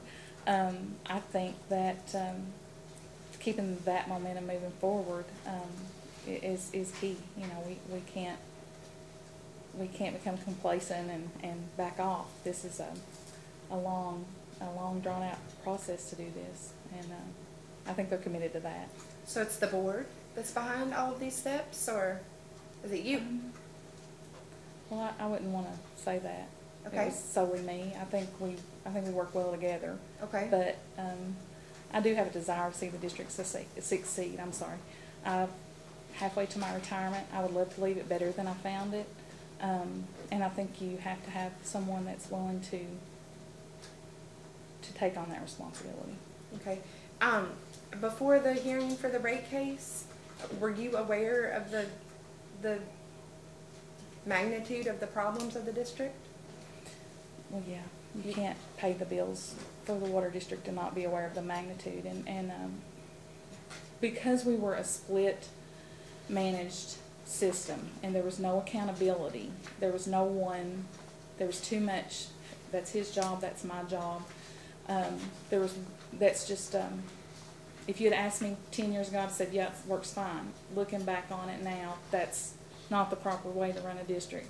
there were way too many, cracks in that system, I guess. Okay. And so, yeah, you can't be the one paying the bills and not realize there was an issue. But I had no direct control over how to fix those issues. I could suggest, or I could point to I could make direct correlations in when I would submit the monthly profit and loss to the board. The negative amount that we were on the P&L would directly, almost dollar per dollar, tie to our water loss percentage. And, I tried every way I could think of to say, here's the issue, here's the issue, and it just took fresh eyes, I guess, a new board to say, yeah, this is the issue. Could I know that you did attend all of the board meetings, so was the board not responsive to this? It sounds like you were telling them we're in trouble. This is a problem, and it sounds like you were making suggestions. Were they not responsive? Were they not engaged? I mean, how did the board respond to your suggestions? The old board was split in their decision-making processes. There were two, I guess we were in two camps. There were two that believed Mr. Richardson was their candidate for being the person to run the district. And there was a commissioner that would look at what I would submit and say, we've got to fix this water loss. We've got to fix this water loss. But it just kept, the meetings would come, we would come to the meetings, they would say, you've got to do something about the water loss. We would come to the next meeting, the water loss report would be presented, you've got to fix the water loss. Nothing, that's as far as it ever went. There was no accountability. There was nothing. Was the judge executive involved at all? I mean, did he attend meetings, or how was he involved? He would come to some meetings. I guess our board was maybe politically driven. Parts of our board was. And there was a close relationship with the county judge executive at that time. Did the judge executive express opinions as to rate increases or rate cases, or the old board applied for the rate increase, correct? They did. The years prior to that, the judge did have a hand in the decision-making process to have a rating. He would just blatantly say, don't do it. Don't do it. It's an election year. If you're going to have a rate increase, can I use his words, not mine? Of course. You've got to cut the fat here first, without even knowing what that was, or if there was excess spending. So he knew about as much about the water district as a hog does Sunday. So it went on to the point that that's what drove the board to borrow the money, the unauthorized debt that we were called in here for. That's what, I guess, you can't, the board was putting Band-Aids on the problem. And it became so bad that they had no choice but to have a rate increase. It didn't matter what the judge wanted at that point. They had to have one. Okay. Is there anything else that you'd want to say about that situation as far as comparing, how you're doing now versus then? Would you have any recommendations for things that could have helped you in that situation, as far as the local pressure you were feeling, or do you have any suggestions for what might have improved that situation? I will say that I mentioned it to a PSC staff member, that I felt it was an issue, that the board didn't seem to be inclined to pay attention. And that's as far as that went. So I don't know if the PSC, I understand you're understaffed as well, but if there's, I don't know, if there's a policy you could implement that gives managers someone to contact and say, listen, I think this could be a potential problem, or, I don't know. Okay. And that's a scary thing to do. That's your board. They're setting your policies and procedures. They can fire you, and so that's hard for people to do. Good point. So it sounds like you are making a lot of positive moves, and we've talked about several of them. But have you considered merger and how that would impact or improve the situation? Would that be an option that would help at all? And I do have PSC Exhibit 9 as the map, and so it shows that, well, of course you buy your water from Irvin. We do. And so would there be any benefit that you think of, or what is your opinion on merger? My opinion is that it's never a good idea for a city entity to run a county water district. There's no representation on their board for my customers. In our case at Estill County, I do think that we do have the capability of turning this around. You know, I don't know that, and I don't know anything about Urban's finances. I don't know anything about their capability to run us or run us better than we're running us. But it's my opinion that we can do as well or better than the city of Irvin could. And if you merged, that doesn't indicate one's over another, but if you had joint representation on a board or something like that. I know that during the ARF case, I believe they talked about referring to Irvin as city folk, and that they wouldn't understand the rural area of the I don't county. think that's necessarily the way I would feel. I would think my main concern would be the representation on that board, and how is Irvin running their water district? Is it a viable company? What's their water loss? You know, we don't know. And honestly, and it, you know, you can merge with someone beside the city of Irvin, I'm sure, but that would be a board decision. Okay. So I think that I've gotten everything. Has anybody from area development ever talked to you about what the water district's impact is on making sure that service in your area or the water district isn't scaring away any economic development or could be an asset for economic development of the area? We work with the Bluegrass Area Development. They never talked to us about scaring away potential businesses or anything like that. We have the capability to serve those customers, so I don't think that's really an issue. We are working with the Ad District on some mapping right now as well. We have a contract with them, so we do work closely with the Ad District. Okay. I mean, do you have any industrial customers? No, not out in the county. I think there's some in the city. There's some. Well, I phrased that wrong, but let's see. I think one of your former commissioners had an extensive farm and had a lot of farm production that used a lot of water. That he explained he was a large customer. Is that accurate? I don't know. I can't remember his name. I can see his face, but I can't remember his name. I don't know. That's okay. Okay. Let me ask Ms. Miller, has any investor-owned utility contacted Estill County Water District about possibly negotiating a purchase? Yes. Like Kentucky American, or we know Aqua America bought the large nationwide water company, bought Delta Gas, and when they came in, I think they told us in their transfer case that they intended to basically get into the water business in Kentucky by, I guess, looking for water systems, city, county, that they could purchase. But someone has been in touch with Yes. you all. Could you tell us who that was? Sure, it was Kentucky American Water. Are they still talking to you, or has that been? No. No. They are not, you said? I'm sorry? Did you say they are not? They are not.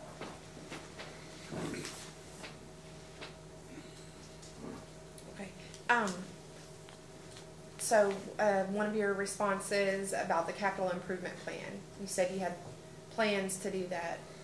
What's the progress as far as that goes? We feel like as far as a capital improvement plan goes, that the corrective action plan is a good start. I mean, Yeah. that's something that we are going to work with their engineering firm on, and we're going to develop an actual capital improvement plan. But I think this is a good starting point. It's good, better than what we had 6 months ago. Right, I understand. Okay. Is there anything else that you would add as far as your state from when you were in here for a rate case to now? Because you're the only one that has the history. All of the other people, well, you just said that Mr. Murphy has been there for a while, but you were involved on the inside and had a lot of information. Do you have anything else to say? You know, the dynamic of the water district has changed. I guess the overall temperature of the water district has changed. The new board has brought in a different perspective. I think hiring a general manager maybe in the beginning, it was something that had never been before. There was a transition period, but I can see the benefits of what we're doing, and we're making a difference. It's just we need 3 things. We need time, money, and manpower, and mostly the money. So, and I think we're on track to get that. Okay. Thank you very much. I have no further questions. Mr. Cicero? I apologize, I wasn't here earlier, but, Okay. so I didn't hear some of your responses. If I repeat, I apologize. That's okay. So what is your current responsibility? You said that you were bookkeeper, office manager, and interim GM. Are you one of those, more of those? I mean, what responsibilities do you have right now? I'm training our previous billing clerk to do the office manager's position, the bookkeeping. So I'm letting her do that, and I'm overseeing it, so to speak. The general manager's position never existed before, so I'm forging some new roads, learning what that is, and I think the board is going to set some job descriptions in place so that we have a better understanding of what my role is. But right now I'm doing a little bit of all of that. So they've named you interim general manager with a goal of naming you general manager? I don't know that that's their goal. I just know that right now I'm filling the role as interim general manager. And if you weren't the general manager and you're training somebody to be the office manager, what would you be if you didn't become the I would go back to that position, and she would go back to the billing clerk position. So you seem pretty comfortable doing the role of general manager. How do you feel about it? Do I? It's new.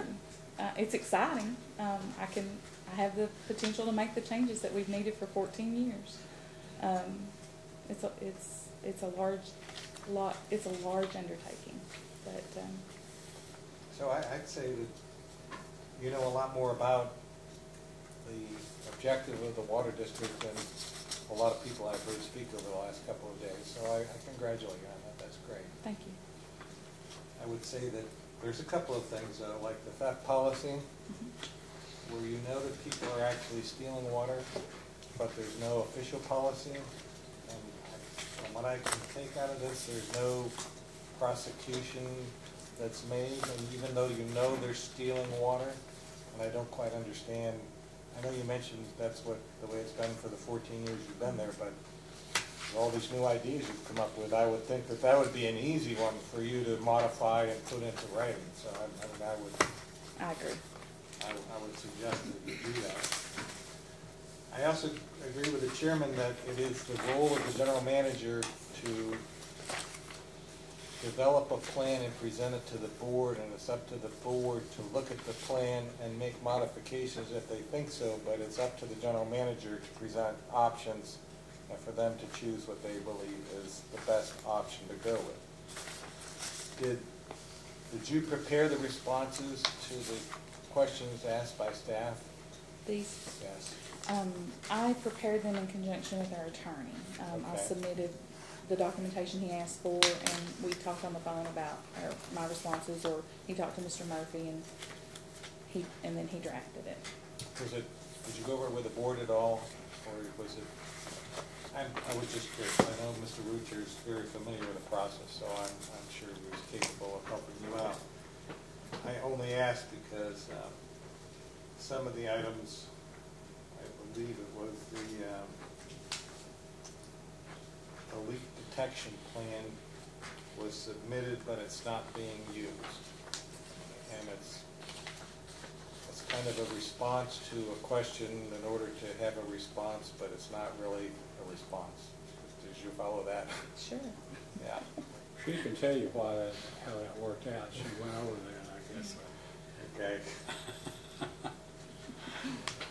It's one of those that when somebody throws a lot of questions, and I know there was a lot of questions thrown at the different water utilities, that it requires a lot of input, and sometimes if you can dig something out, you can submit it, but we all know that it's just. I think we do know that.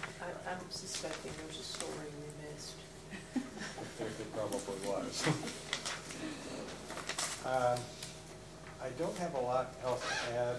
I would just say that as far as I know you were a little bit defensive when they talked about merger or acquisition, and I sense that you have pride and you believe, and I know most of the water districts do, that it can be managed better on a local level than trying to find somebody else that's going to be at the party with you. And you said, urban, you don't know how well they run theirs, and you wanted equal representation. But I guess if you never put your toe in the water, you don't know what the answers to those questions are. That is true. And I don't know what Kentucky American Water did on an exploratory basis, but from the perspective of serving the customer, it's up to not only the general manager and the management in general and the board to do the things that they think are best for the ratepayer. And if that includes elimination of their own jobs, sometimes that's what happens. I'm not saying it's the best alternative. I'm just saying an open mind is probably always a good. It might not ever go anywhere, but you would certainly learn a lot about that process as well. And then there might be a situation at some point in time where you come to Estill and ask Estill, hey, Urban's failing or somebody's failing. Are you interested? Mm-hmm. But it's always a learning experience. I mean, that's not the problem. Okay. Thank you. You're welcome. I don't have any questions. Commissioner Matthews? I know, just apologies for coming in late. We were up there. I understand. Does the, Ms. Miller, does the Estill County Water District operate or use the Kentucky Model Procurement Code for purchasing? I don't think so. You just, if you bid out services or bid for equipment or whatever, yes, you do it pursuant to just one statute as opposed to the Kentucky. There's a model procurement code that can be used by governmental entities at the local level, school boards, water districts, cities, county governments, and then another section of the same code applies to state governments. I didn't know if it's a great way to, it's probably, in my opinion, a better way to purchase, acquire goods and services, and there's more oversight. You have to, go through more steps, but it's probably designed to be more effective in terms of quality control and seeing that things are done right. And I know most water districts, for whatever reason, don't use that model procurement code. My guess is most county governments and all school boards do. But I was just wondering if apparently you don't, or you would know about it. Have you, other than your training at Kentucky Rural Water Association, have you ever gone to any training or any seminars that were hosted by the Public Service Commission? Yes, I attend the annual training in December here. Okay. You were in one about managing legal services, so we expect you to kind of get on Mr. Woocher. We'll hold him accountable. I can assure you. Keep him in line. I thought that you were. I was in the class. Not picking on you. We pick on everybody.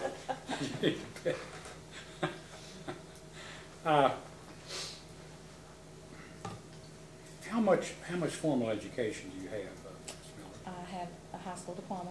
I went to trade school. I had nothing to do with this industry at all. I have all my training is on the job. Okay. And you've been there for a lot of years, 14, 14. 15 years. Insofar as the general manager, permanent general manager position is concerned,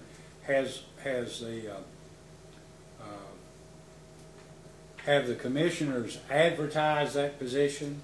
Or are they actively seeking anyone outside the district for possible consideration? That's something you'll have to ask the chair.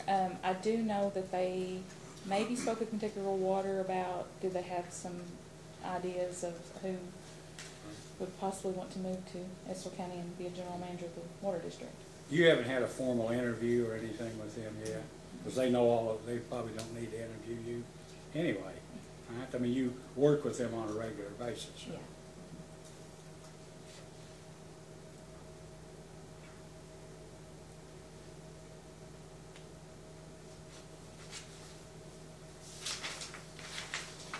I don't think I have any further questions.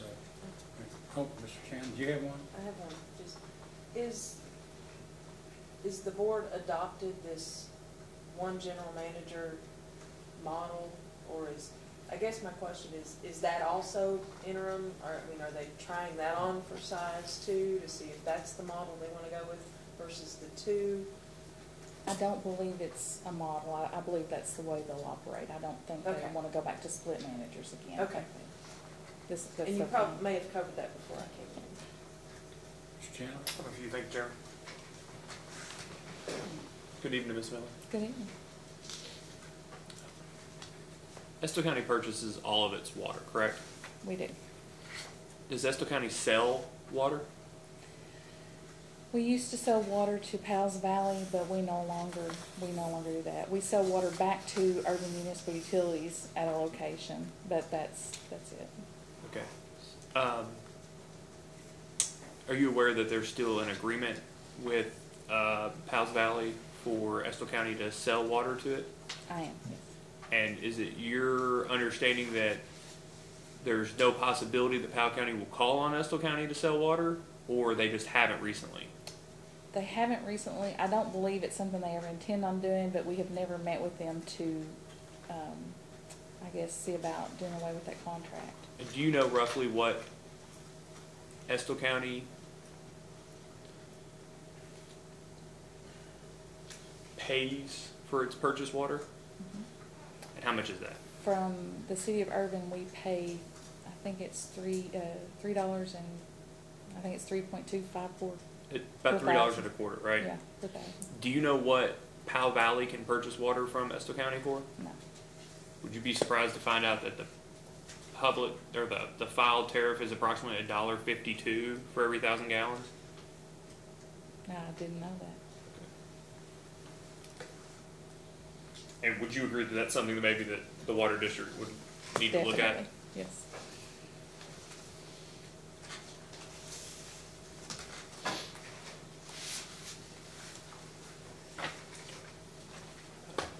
Do you? I think everybody else has sort of danced around it, and I get to be the bad guy. Do you intend on applying for the permanent general manager position? I do. Okay.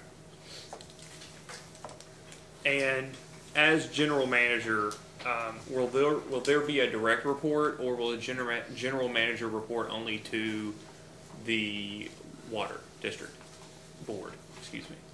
Is there a superintendent? Let me withdraw that.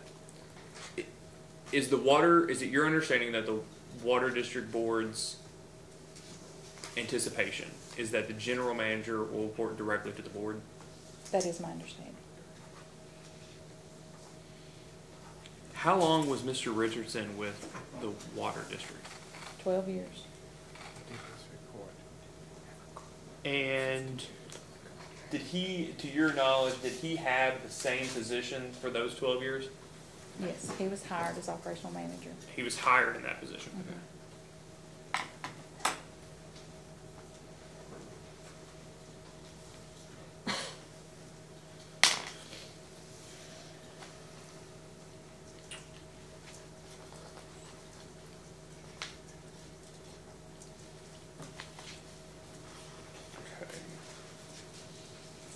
And there's been discussion in the record about working to make the Estill County Water District system to create zones. Are you aware of that plan? Yes. Or that discussion? Mm-hmm. And who has the Water District had discussion with regarding that plan? Myself and Mr. Murphy were involved with Kentucky Rural Water, our engineering firm. We've talked to our meter distributor about that, and right now two different distributors are doing prop studies to give us pricing to do the zone meters and the AMI system. Is it your understanding that the design for the zones has already been done? I'm sorry, the design? Yeah, the design, where the zones will be, where the Yes. zone meters would be. Yes. And that's been done for a while. Is that your understanding? A couple of years? No. There may have been a zone map that was put out a couple of years ago. It was never presented to the board or given as this is the way we're going to zone the system. The system the map that is in the corrective action plan was designed with myself and Mr. Murphy and Kentucky Rural Water. Okay. So do you have the water loss prevention and leak detection program that Mr. Richardson created in front of you by any chance? I think it's the response to question 3. Yeah, I do. Mm-hmm. It kind of looks like that page. Yeah. So do you mind to look at number 3, zoning? Mm-hmm. Do you mind to read that section? Zoning. The Water District has worked with Kentucky Rural Water Association and our engineers to divide its distribution system into 8 zones that can be isolated to account for water usage in each zone. There are maps on file in the district's office to show the different zones. So are you aware of those maps? Yeah, we unearthed those out of the basement, yes. So, but even though that this seems to have already been done, it's sort of starting from scratch? And Mr. Murphy can probably testify to this maybe a little better than I can. Those were not accurate. Those zones did not make sense. There were areas in the zone that weren't even tied in together. So when we did find those and we looked at those, they just didn't make sense. So we went a different way. Do you know who the engineering firm that worked with Kentucky Rural Water on those zones were? I don't know that the engineering firm worked with Mr. Richardson. I think he drafted those and the ad district maybe drew up the maps. So at best the representations there might be a bit misleading, that the district worked with rural water and our engineers to divide the distribution system. It could be. Okay. That may be a question maybe better answered by someone beside myself. I wasn't privy to those meetings. That's right. You get the benefit of being the first witness. This is always the best part because you get to push. Is there somebody here that you know may have more direct knowledge with that? Our engineer is here. He could answer that. I couldn't speak to that. I wasn't privy to those meetings if they were, but when we did find them, we determined that they were not what we wanted to do. So and would you? I'm just curious. Are you all starting from scratch in that regard? New zones, new plan. We did. Yes. Okay.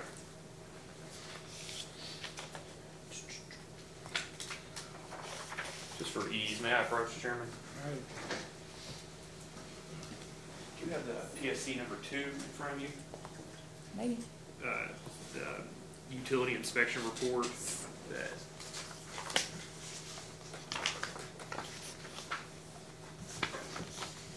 it'll probably be the one on the bottom. There we go. Do you mind to turn to page 15 to 22 in that report?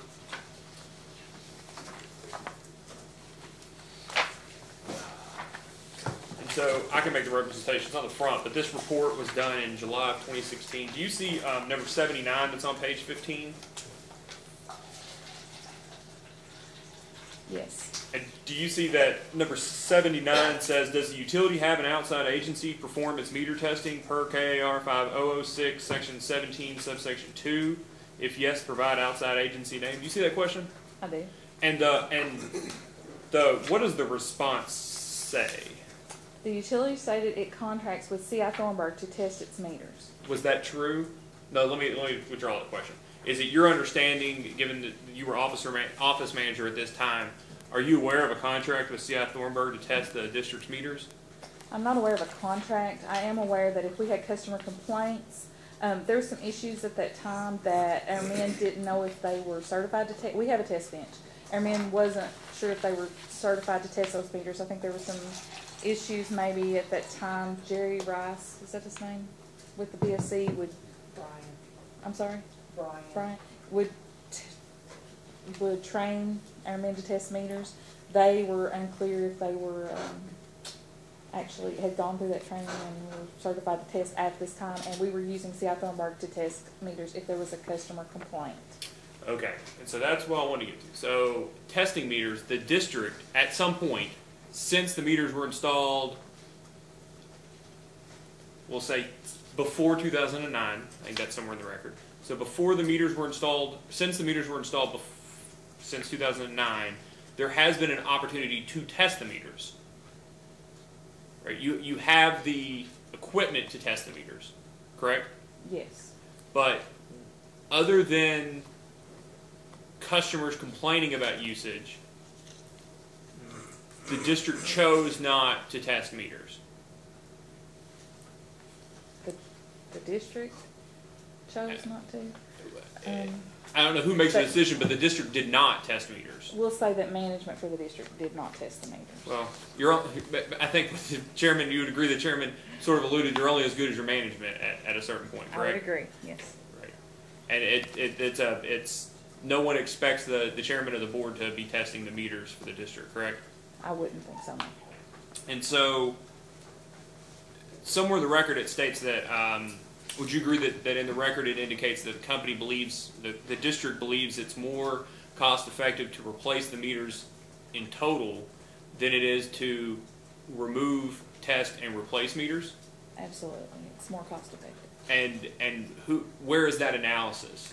Well, I wouldn't say that we have an actual analysis, but what I would say is we are totally changing the way we read meters, the type of system that we're putting in.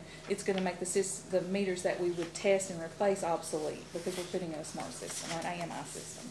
So though the meters that if we tested the meters that we have in the ground now, we couldn't use those with this system. They would be obsolete. But the district hasn't committed to using an AMI system, right? No, we've just discussed it and right, are looking at that possibility. But the vast majority of meters are in excess of 10 years now. Yes. So for the last couple of years, there wouldn't be any consideration of AMI. Wouldn't have been the reason that the district didn't pull meters, test them, and then put them back if they were still working, right? No. And so, other than the discussion, the possible discussion of the possibility of moving to AMI, there's nothing keeping the district from pulling the current meters, testing them, and returning them, other than possibly having the staff trained, correct? And having the manpower to do that. And do you know if anyone on staff at Estill County Water District is trained to test the meters? I believe that Mr. Murphy and another operators is trained, yes. Okay. So, other than manpower now, there's nothing keeping the district from pulling, testing, and then returning if they're working meters in the system. No, I suppose not. And the 60 that you replaced on a pilot basis, were those tested? 30, excuse me. Were those 30 tested using the meter bench that Estill County owns? We didn't pull them off and test them on the test bench. We took them out of service, replaced them with iPearls, and used the data. We used their average 6 months prior with the SR2 meter and 6 months after putting in the iPearl, and determined that their usage, that we gained about 1,000 gallons. We picked up about 1,000 gallons of flow with the iPearl meter. So that's over 2 different time periods, right? One was over they were over 2 different 6-month periods. So one could have been during winter and one could have been during summer. No, we used the same 12-month. We used the same time period. And there was some data where we didn't cherry pick. There was some data where the customer actually used less with the iPearl. I mean, there's a lot of moving parts to that. There could have been less people in the household. We are aware of that, but we do believe that overall that we are losing. Do you still have those 30 meters? I don't know. that would be a question for Mr. Murphy. I don't know if you're doing that. Do you think it would be a good idea to test those 30 meters with the test bins that you have Sure, yeah. to see if they're actually running slow or running fast? Mm-hmm. And you can ask Mr. Murphy when he comes over here. I'm not sure that they didn't run some type of test. They could have run a test that I'm not privy to the information on, or wasn't at the time. I just had to, because it required them to get billing information, they had to come into the office. That's how I know about it. You're the master of that castle, so it was up to you whether they got the billing information. They got it. So number 81 there on that page that's in front of you. Do you see the question that says, is the utility storing any or all of its meters and historical data in a computer storage and retrieval system in accordance with 807 KAR 5006 section 18 subsection 4? Do you see that question? I do. And the response, do you mind to read that response? The utility stated it is not storing test data on the computer, but is storing the historical data on the computer. Do you know what that means? That means that we're not storing our test results, but we do have history on the computer. We do have history for each meter. Okay. That's what I assume it means. Yeah. Do you know, so first let me ask, was the computer in the office or in a field office? It was in the office. It was in the office. So do you know if the water district is actually storing historical data on the computer? We do, yes. Okay. So do you have historical meter data on the computer? Yes. Okay. So history usage, payment history. Is that what you're? Yes, but also how about do you have any test data? If it was a customer complaint that was sent off to C.I. Thornburg, I do have that because the results came back in with the bill. And do you charge customers for? We do. Okay. And do you charge them? Well, withdraw the question. The next page. Do you mind to turn to the next page? Once they see this video, Ms. Miller, none of your customers will want their meters tested. No. Do you see the question number 84? Yes. Do you mind to read that question? Who is responsible for testing the master meters? Urban Municipal is responsible for testing the master meters. The utility stated that Jackson County Water Association is responsible for testing its meter. Okay. So they sell you water, right? Mm-hmm. Irvine? Mm-hmm. But they're the ones that get to choose when the meter gets tested. Correct. That's the way it reads. Yeah. So, do you think it would be prudent for the water district to have the ability to audit or to request that meter be tested? Does, to your knowledge, Estill County Water District have that ability? To my knowledge, I really don't know if the contract reads that we can request that or not. Would, and you'll have to forgive my ignorance on it. What was the item you said that may be installed tomorrow, maybe installed Monday? An electronic control valve. The electronic control valve.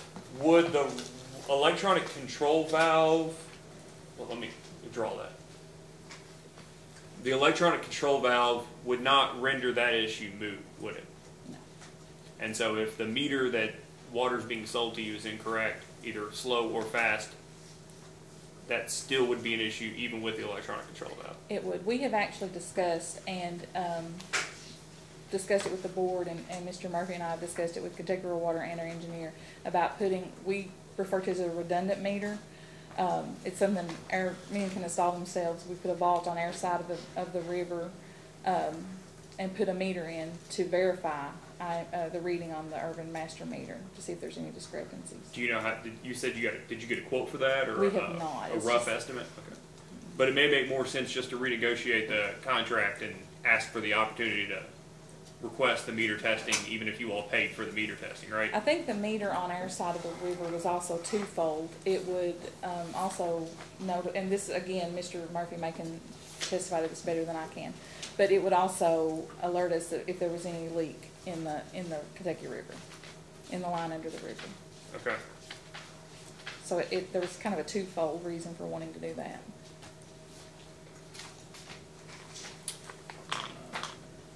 Are we going to do the same on the Jackson County Water District side? Jackson County only serves 13 customers, and so does, we have two meters that only serve two small amounts of customers. The 2 meters that I'm mainly concerned about are the Irving Bridge, it serves the majority, and Drive Ranch serves about 850 meters. So those would be the two that I would want to spend the money on, I guess. Well, you have all the exhibits in front of you. Do you mind to turn to PSC Exhibit 8? Just a single piece of paper, the preliminary opinion of probable project cost. Mm-hmm. Okay, so the discussion was, you were discussing AMI meters earlier, correct? Yes. And you would agree that AMI meters and AMR meters are different in that AMR meters are what they call radio read meters, whereas AMI transmit the information to a direct hub through a number of repeaters, correct? Correct. Do you see the line on here where it provides an estimate of preliminary opinion regarding the per unit of material and the per unit labor cost of AMI meters?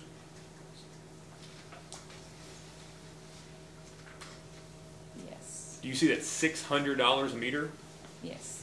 And were you aware of that cost before today? I have seen this. Again, it's a probable construction cost. It doesn't necessarily mean that that's exactly what we're going to spend for the meters. I think maybe Mr. Bowman could testify as to where he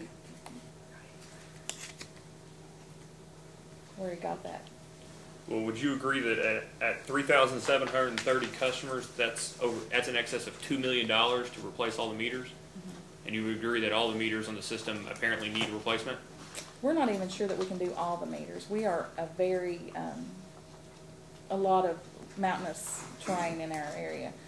We were hoping to do a central hub, approximately maybe 2,000.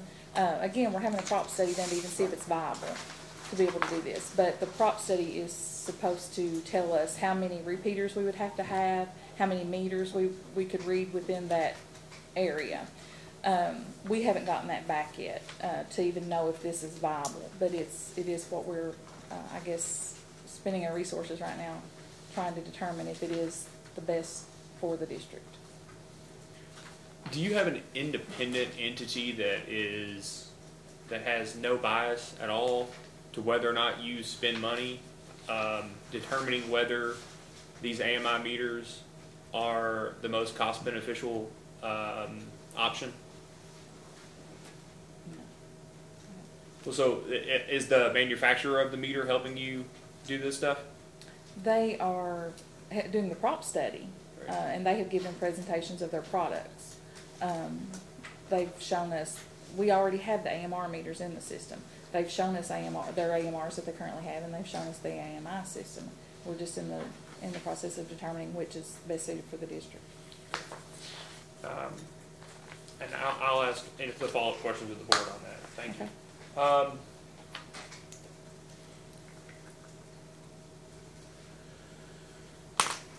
Are you aware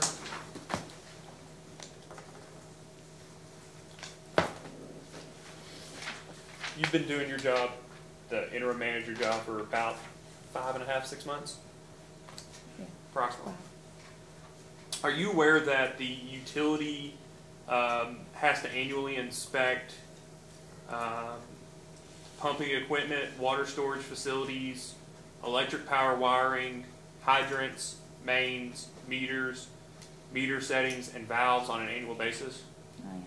Do you know if the utility historically has tested those on an annual basis? Let me withdraw that, I'm sorry. Has inspected those on an annual basis? If they have, I don't have documentation to support that, so I couldn't speak to that if they haven't. That might be a question better suited for Mr. Murphy. If you continue through the end of the year as the interim general manager, is it your expectation that the utility will be able to inspect all of those requirements within the year? It is. Mr. Murphy and I were working on we got a template, I guess, for inspection sheets from another water utility. I think we've got them through Kentucky Rural Water, and we're making them our own. But it's our intent to start inspections. And with the valves, does the utility know where all of its valves are? I do think they know where the majority of the valves are, and let me speak to the valves a little bit. I think I may have misspoke a little earlier.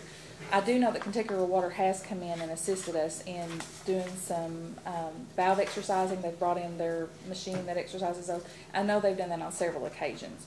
I do know that it has been done. I can't produce documentation to show you that it's been done. I guess maybe they could. I don't know.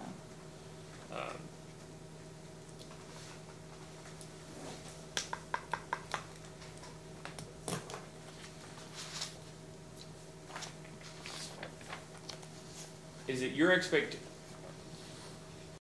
that?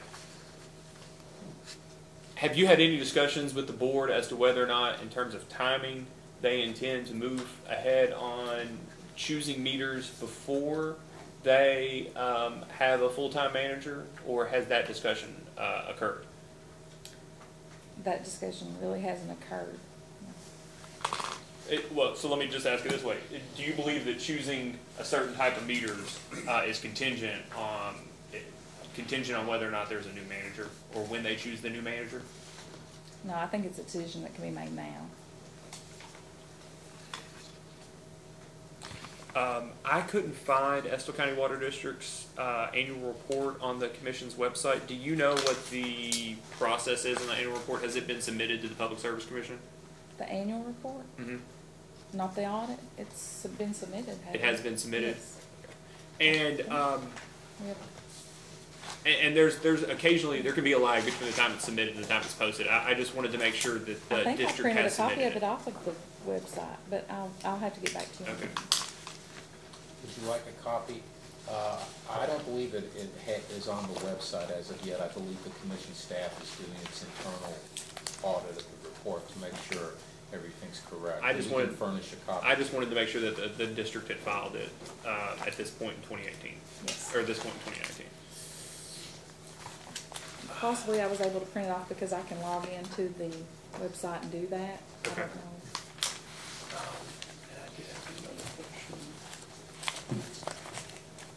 In the record. Actually, I believe there's a copy attached to the surcharge application. In the surcharge case, in the Yes. 119 case? Yes. Okay. And then finally, with regards to legal counsel, there was discussion in the record, and maybe it was actually in one of the previous cases. Does that the council has, that the water district has legal counsel, correct? Correct. Has, over the last few months, who is the council's ongoing, or who is the water district's ongoing legal counsel? Gerald Woocher. And how long has Mr. Woocher been in that position? Since 2017. Since 2017. Has that relationship changed since Mr. Woocher initially became counsel? Has the district expanded the services in which they request Mr. Woocher's attention on? Yes. And is the district now requesting Mr. Woocher to come to more meetings, or maybe come to meetings when maybe previously council didn't? Yes, he does. We have requested his present at the meetings. He's available by phone if I have questions. Yes. And do you believe that his attendance, having council present and his attendance at the monthly meetings, has helped the district? Absolutely. In what ways? You know why we're here, right? But Now's your chance to brag on it. yeah, I'm asking a leading question, but Okay. I'm letting you do the full My answer. prior board was in trouble for unauthorized debt, and when we got a notice to appear before the Public Service Commission, I called Mr. Woocher. I'd sat in on a few of his classes when he was employed with the Public Service Commission, and he was who I knew. So I called him, and he has really guided our board. You know, that's a big change. We changed all new board members. We've lost our field manager. There was a lot of things that were in flux. There was a lot of things I didn't know the answer to. The board certainly didn't. And I feel like he is an asset to the district. He's I'm a firm believer. You can hire any attorney. I can go down to the corner and get the county attorney. But if they're not an industry-specific attorney, you're wasting your money. Because they can lead you astray if they don't know the PSC rules and regulations. And would you say that having Mr. Woocher was one of the primary reasons? What was Mr. Woocher's involvement in his capacity important in filing the surcharge application? Yes, once the board decided that they wanted a surcharge, he navigated that for us. That's something we've never done, and once they made the decision, they felt like that was the way they wanted to go, was with the surcharge. Then he was instrumental. He navigated the application and helped us through that.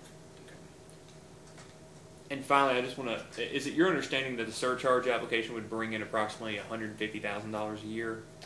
159, I think. Just in that Yes. ballpark. But knowing that we were discussing earlier that the ballpark estimate on PSC 8 is that meters are $600 a piece for installation, and even if that's depreciated over 10 years, right? That's still, we talked, that's in excess of $2 million up front, right? And even depreciated over 10 years, it's at least $200,000 a year. You would agree with that? Yes. That is, the surcharge is not our only source of funding. I mean, we're not looking at just that. We're looking at a project funded by KIA or rural development. We would certainly take a larger surcharge if the PSC saw fit to give us that. But it was a good starting point. And something. And that's what I wanted to ask about. What other sources is the water district actively looking at in terms of either financing for some of these improvements or reducing operating expenses so that you can open up additional cash flow?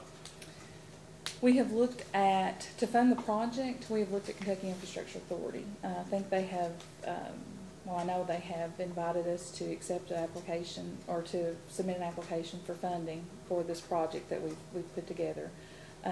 We've not ruled out rural development, ARC, CDBG.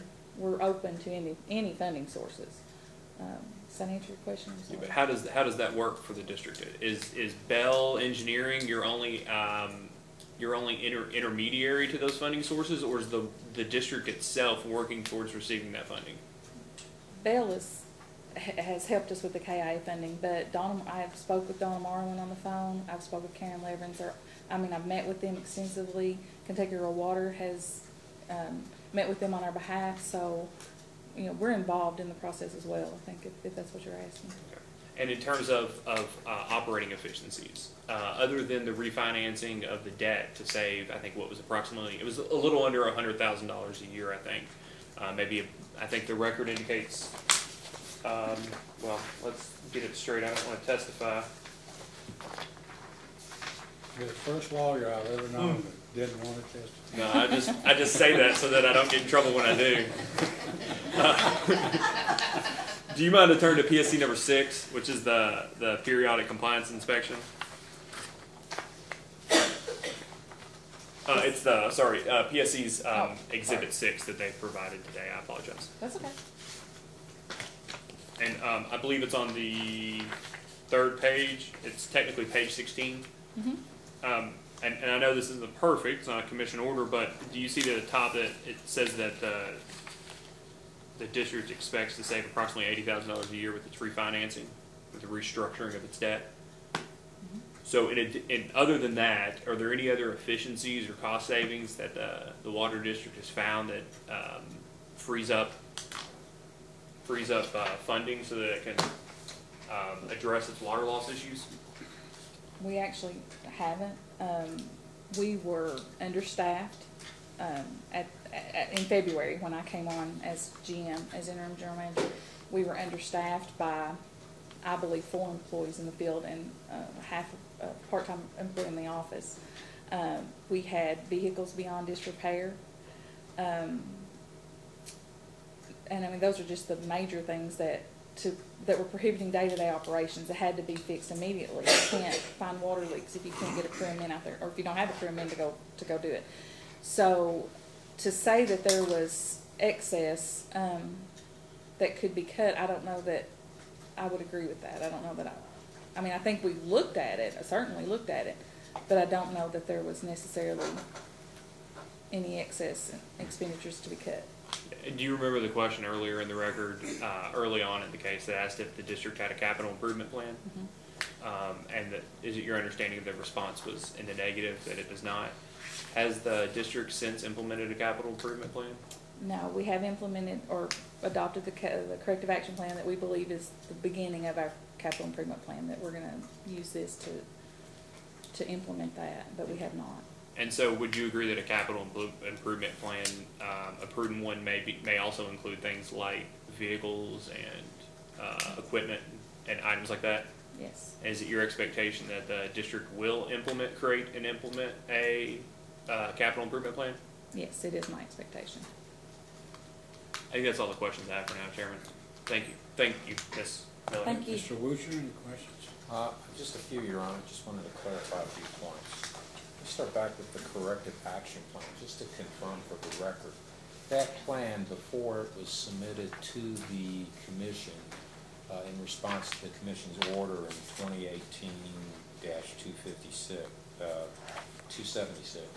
the board reviewed that report, did they not? They did. Would you say that their review is fairly extensive? Yeah, they were emailed copies and they reviewed it. Did they comment on it? There was comment made on it, and yes. Was there some discussion between, for example, the chairman of the commission, the chairman of the board of commissioners and the engineer that drafted it? Yes. You'll have to ask Mr. Flick, but I think he actually went to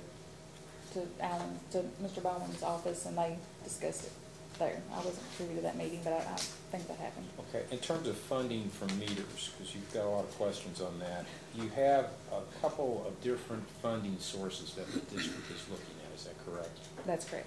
One is the surcharge that's been proposed to the Public Service Commission. Yes.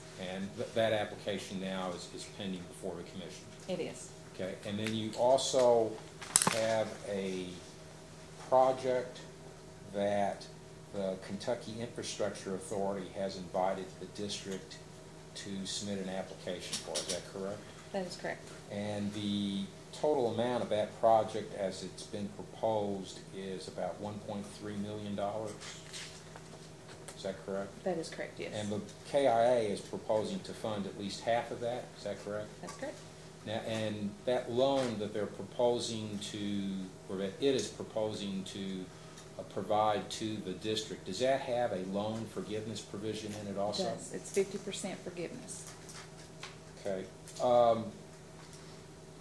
I want to go over the other KI funding source to begin with, but you would agree that under the terms of the proposed surcharge, anything that the district does before it uses that money, it has already stipulated to the commission that it will submit that plan to the commission and it will not take any action until the commission reviews it and approves it. Is that correct? That's in the surcharge, I mean in the application for the surcharge. Okay, and in terms of any loan from KIA, you would agree commission approval is required for that, given prior experiences? I would definitely agree that that's required. And is it your understanding that when you submit either your proposal for the surcharge or submit your application for a loan, that the commission is going to look at the cost effectiveness of what you propose to use those funds for?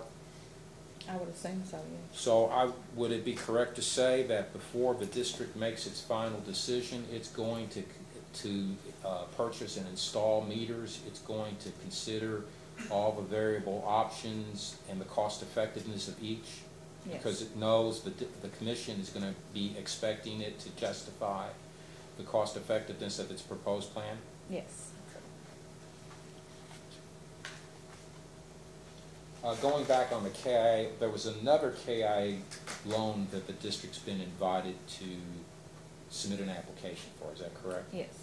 And was that one for its Phase 11 project? Yes. Can you tell me what's involved in the Phase 11 project? Install flow metering and backflow prevention, develop a hydraulic model, replace, it says 6 river crossings, I think the plan is 5, and they're not river crossings, they're creek crossings. Replace meter with smart meters, and replace all the residential meters. Is Phase 11 actually going to be funding the replacement of residential meters, or is that the other project? That's the second project. Okay, and that project, that's for, KA has offered, or at least suggested, that it would be willing to loan about $1.1 million. Mm-hmm. And is there a loan forgiveness feature in that one also? Yes, 50% forgiveness. Okay. Now, there was some discussion about the reduction in your debt cost. In addition to the RD restructuring, did the district restructure its loans with Citizens Guarantee Bank? Yes, we restructured all 4 of those loans, and the realized savings on that restructure was, I don't see that here, 30, let me think, $36,000 annually, I think. Okay, so the total savings that the district has incurred in the last year from restructuring its debt has been about $110,000 to $115,000. Yes. Okay. Having that restructuring, has that improved the district's financial condition? It has. It has allowed us to purchase some what I consider stopgap vehicles. We've been able to do that to get our men to job sites. They didn't have that capability in February. They were having to work on the buddy system because we had 2 vehicles. So we've been able to do that. We've been able to purchase a few things outside of, that's the savings with that is what we're going to install this electronic control valve at the New River pump station with. So we are seeing some of that additional revenue, and we're being able to utilize that now. You received some questions regarding the district's failure to come in for rate adjustments before. Mm-hmm. Has the district done recently an examination to determine whether it would be a good idea to file, or what the results would be if it filed for a general rate adjustment? Yes, we did ask you to compile that information for us. And what was is a copy of what those results were included in the surcharge application? It is. And what were the results? Would the district be able to get a rate adjustment if it used the alternative rate filing procedure today? No. Due to the disallowance for the excessive water loss, we would not qualify for an adjustment, for a rate adjustment. But that's all I have, Your Honor. Thank you. I have just one question. Did you say, or did I misunderstand you when you said in February of this year you only had 2 vehicles for your men? And that's now been corrected, or you replaced those? Yes, we bought some from the federal surplus sale. And well, federal surplus, is that vehicles that were all used but yes, were in good enough condition for you to yeah, there purchase? are stopgap vehicles, so hopefully they'll hold out. That's what you meant by stopgap? Yes. Okay, thank you. Anything? You indicated that you're the one that contacted Mr. Wucher in order to help you out when you had the last case with the other commissioners, is that correct? That's correct. And then are you the one that engaged Mr. Wucher to expand his duties when this process became about, or just his role with Estill? No, that was the board did that. Did you recommend that to the board, or was that, Mm-hmm. did you set up a retainer or a consulting agreement? We have an agreement with him, yes. Is it a monthly retainer? No, at this time it's an hourly rate. What's that hourly rate? There is a reduction, I think. I think he gives us. Can I answer that? It might be my stated rate is $335 an hour. Estill County gets a 25% discount off of that. In addition, there is, at least my practice has been, while I've attended all their board meetings, they are not charged for any type of travel, and I limit as much as possible to no more than 2 hours in attendance, even if I'm there for 4 or 5 hours. You answered all the rest of my questions. Thank you. I don't have anything else. Anything? I do have one. I ran over a question. I apologize. Do you have the PSC number 1, the order from the alternative rate filing case? Do you have that? Mm-hmm. Do you mind to turn to page 3 of that? And then it's footnote 2. It's the calculation of the disallowance for water loss in excess of 15%. Mm-hmm. So the unaccounted for water was 32.7%, correct? Yes. Okay. And that's 17.7, it's not percent, but percentage points over 15%, correct? Correct. Okay. And do you also have a copy of, maybe council may, it was titled the Notice of Compliance with the Commission's Order of July 1, 2019 that Mr. Woocher filed on behalf of the district? That's the item that has the 3 tabs that you. I don't think I have. I think Blaine has that. I have a copy of you. That would be, This one? yes. If they have that, would actually have it. Do you mind to turn to the very last page of that filing? The very, very last page. And it's the calculation of the cost for water loss. Do you see that? I do. Do you know who calculated that? Mr. Murphy. Mr. Murphy. So if I have any questions, I should ask Mr. Murphy. I can try to answer, but I would think he would Okay. know better. No, I just, you were asked questions about this earlier, correct? That the amount has increased since the last rate case? It has. Yes. Would you agree that one of the reasons it seems to have increased is because the water loss has increased? Yes. And it's increased approximately 7 percentage points, from 32.7 to 39.62? I don't see 39.62, so I'm sorry. That's okay. So halfway down the page of the calculation, of the Oh. very last page of that filing, there's a water loss percentage. Mm-hmm. Would you also agree that one of the reasons it's increased significantly is because the cost of the water has increased since the last rate case? I would agree, yes. Okay. That's all the questions I have. May this witness be excused? Yes. Thank you. Thank you. Let's take a 10-minute break until, or 15, whatever, until 20 after 4, and then we'll come back and take another witness. Okay, we're now back on the record. Ms. Koenig, do you have another witness? Yes, we'd like to call your board chair, Mr. Click, please.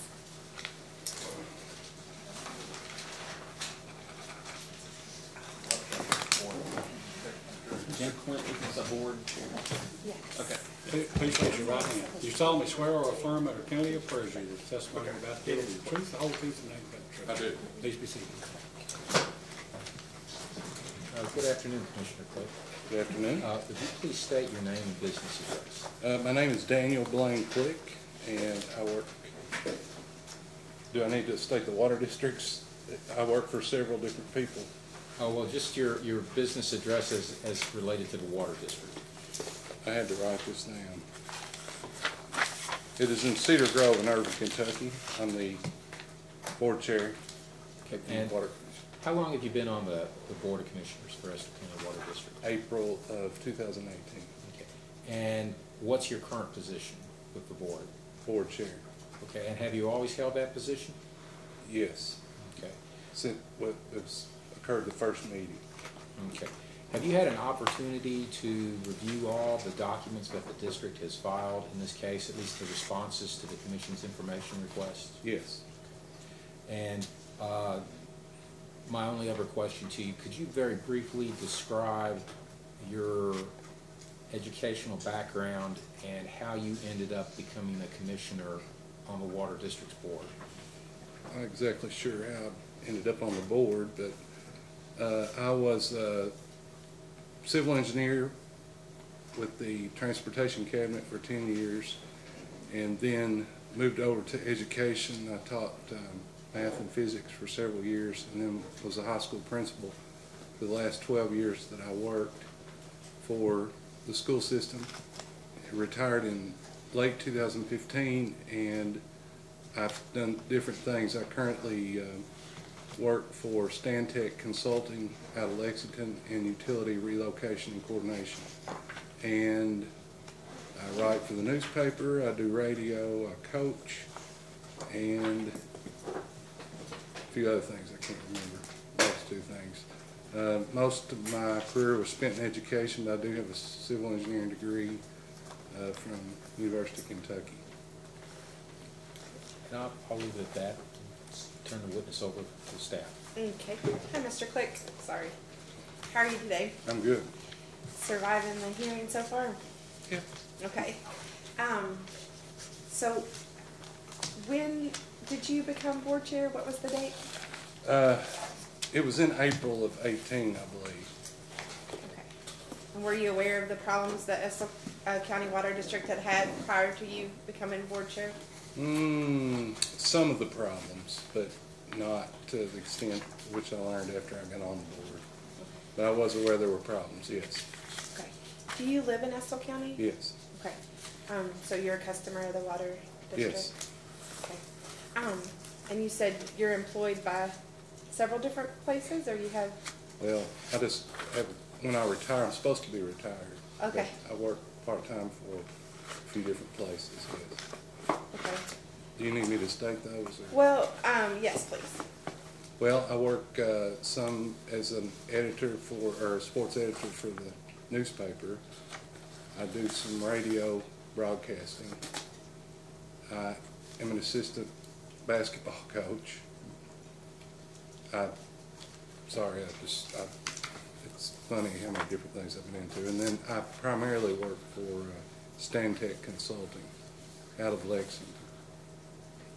And do you believe that your experience as a civil engineer and with utilities previously has benefited you as a board member and a board chair? Yes, ma'am. Okay.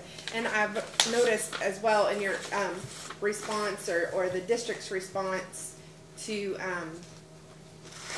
staff's data request to question number 5, that some of your new members, one of them worked for Kentucky Rural Water. Yes, ma'am. Or maybe still does. He just retired. Okay. And then Mr. Johnson was a school. He's a retired educator. But do you feel like the new makeup of the board had a significant impact on what you're able to do and how you're able to understand the problems of the utility or what the utility needs? Are you asking if their experience has been helpful? Yes, ma'am. Yes. Okay. Very helpful. So you said that you weren't quite aware of the problems that had existed before, but have you since learned of some of the actions of the former board? Yes. Okay. And maybe as a warning or as a cautionary tale? Yes. You've been warned. Okay. And so Yes. have you had training yet, commissioner training? Yes. Okay. And have you fulfilled your 12 hours in your first year yet? Or? Yes. Okay. I did that within the first month I was appointed. Okay. Do you believe that it's one of your duties to keep the Estill County Water District viable as a business? Absolutely. And do you think that your board does look at it as a business? Yes, ma'am. Okay.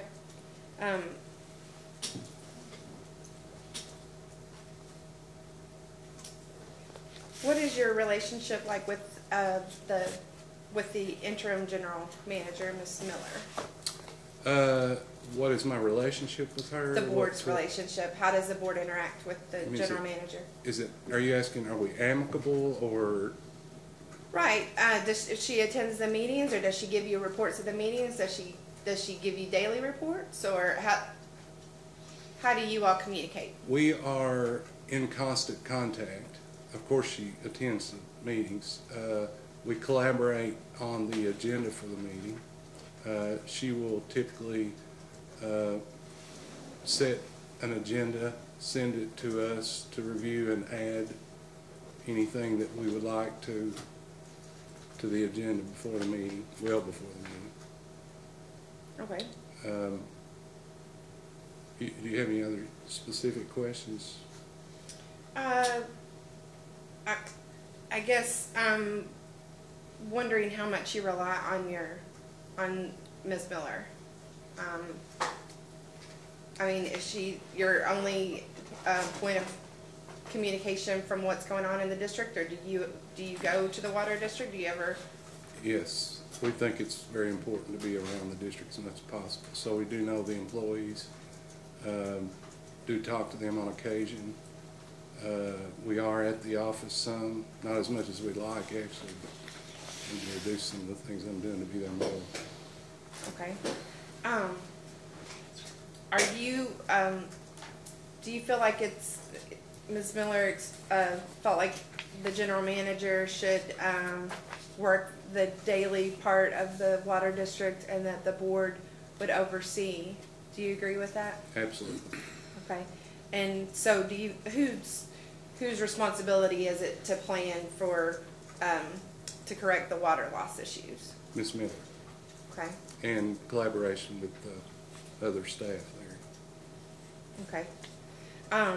So long-term plans, capital improvement plans, and things like that, would they be approved by the board, or? I think that they obviously would be approved by the board, but also there would be a collaborative approach to laying out those plans with her and Mr. Murphy. Were you involved in the comprehensive corrective action plan? To some extent, yes. We were. Of course, those are ongoing discussions that we have in almost every meeting about the water loss. I mean, that's the primary thing we talk about actually, and then the countermeasures to that. So most of the things that are in the corrective action plan are things that we've discussed in the board meetings, and they're very. I mean, there's literally a big whiteboard with these plans in the boardroom that we meet in. So we're constantly reviewing those. Okay. So I guess just to clarify, you did say you knew a little bit about the history of Estill County, but you know enough not to repeat the mistakes of the former. I know enough to not repeat those mistakes, yes. Okay, all right. And so, I mean, let's see. So, as far as your finances and your budget for the water district, who comes up with your budget?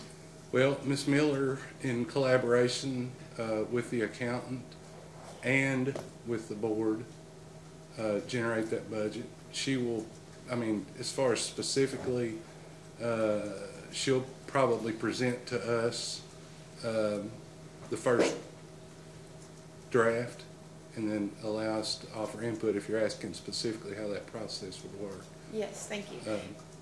And so are you, does any state or federal agency help you plan, or maybe your attorney help you plan for long-term financial goals or long-term financial funding for water loss and things like that? Well, our attorney has certainly been active in that area, yes. I mean, we've solicited input from Kentucky Rural Water. We obviously have a really good relationship with them. We switched auditors just so we would have a fresh look at our financial records. This is the first year for that. So we do solicit input from them. As far as any other, in terms of the finances, I don't think that there's any other agency that we would solicit input from. Okay. Does your attorney or whoever is advising you, do you plan for infrastructure needs and how to use depreciation? Well, I think we understand that, but chronologically, the way we've approached it, when I started, we were basically close to bankruptcy, so the first thing we had to do was make ourselves solvent so that we could pay our bills, and so our immediate focus was to refinance to have enough operating income to try to take care of the things that we were doing on a daily basis. Okay. And is there a written policy about purchases and procedures as far as how that gets approved by the board, or what the general manager has authority to make? There's not an adequate policy in our opinion, and we know that, and we intend on establishing one. Currently, we operate in, I think Mr. Smith called it custom, in a lot of ways, in a lot of areas. I think that's one area. For several years, the general manager, when there's just been one general manager, has approval to purchase, again, this is a custom, up to about $800, unless it's something that requires an immediate or emergency need of some sort within the structure that people are losing service, water service because of. Then we would allow the general manager to go ahead and make that decision on purchasing something without our approval. Okay. And just to confirm, Ms. Miller explaining that this is new to have a general manager, and that they used to just have an office manager and a field manager, but she felt like the board was set that the new structure is going to be what you're going to go with in the future. The old system was completely dysfunctional. That's my opinion, and with the board. Okay. So we will definitely be looking at one person to hold responsible, yes. Okay.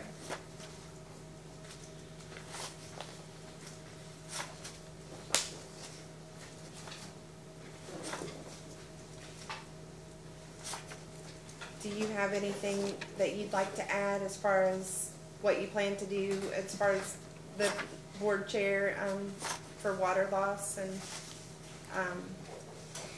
focusing your attention on water loss? Well, water loss is our main priority. That's what we spend most of our time talking about every single meeting. That's what we spend most of our time talking about in between meetings. And I don't know if you're asking, what specific activities that I have been involved in with regard to water loss. But I have personally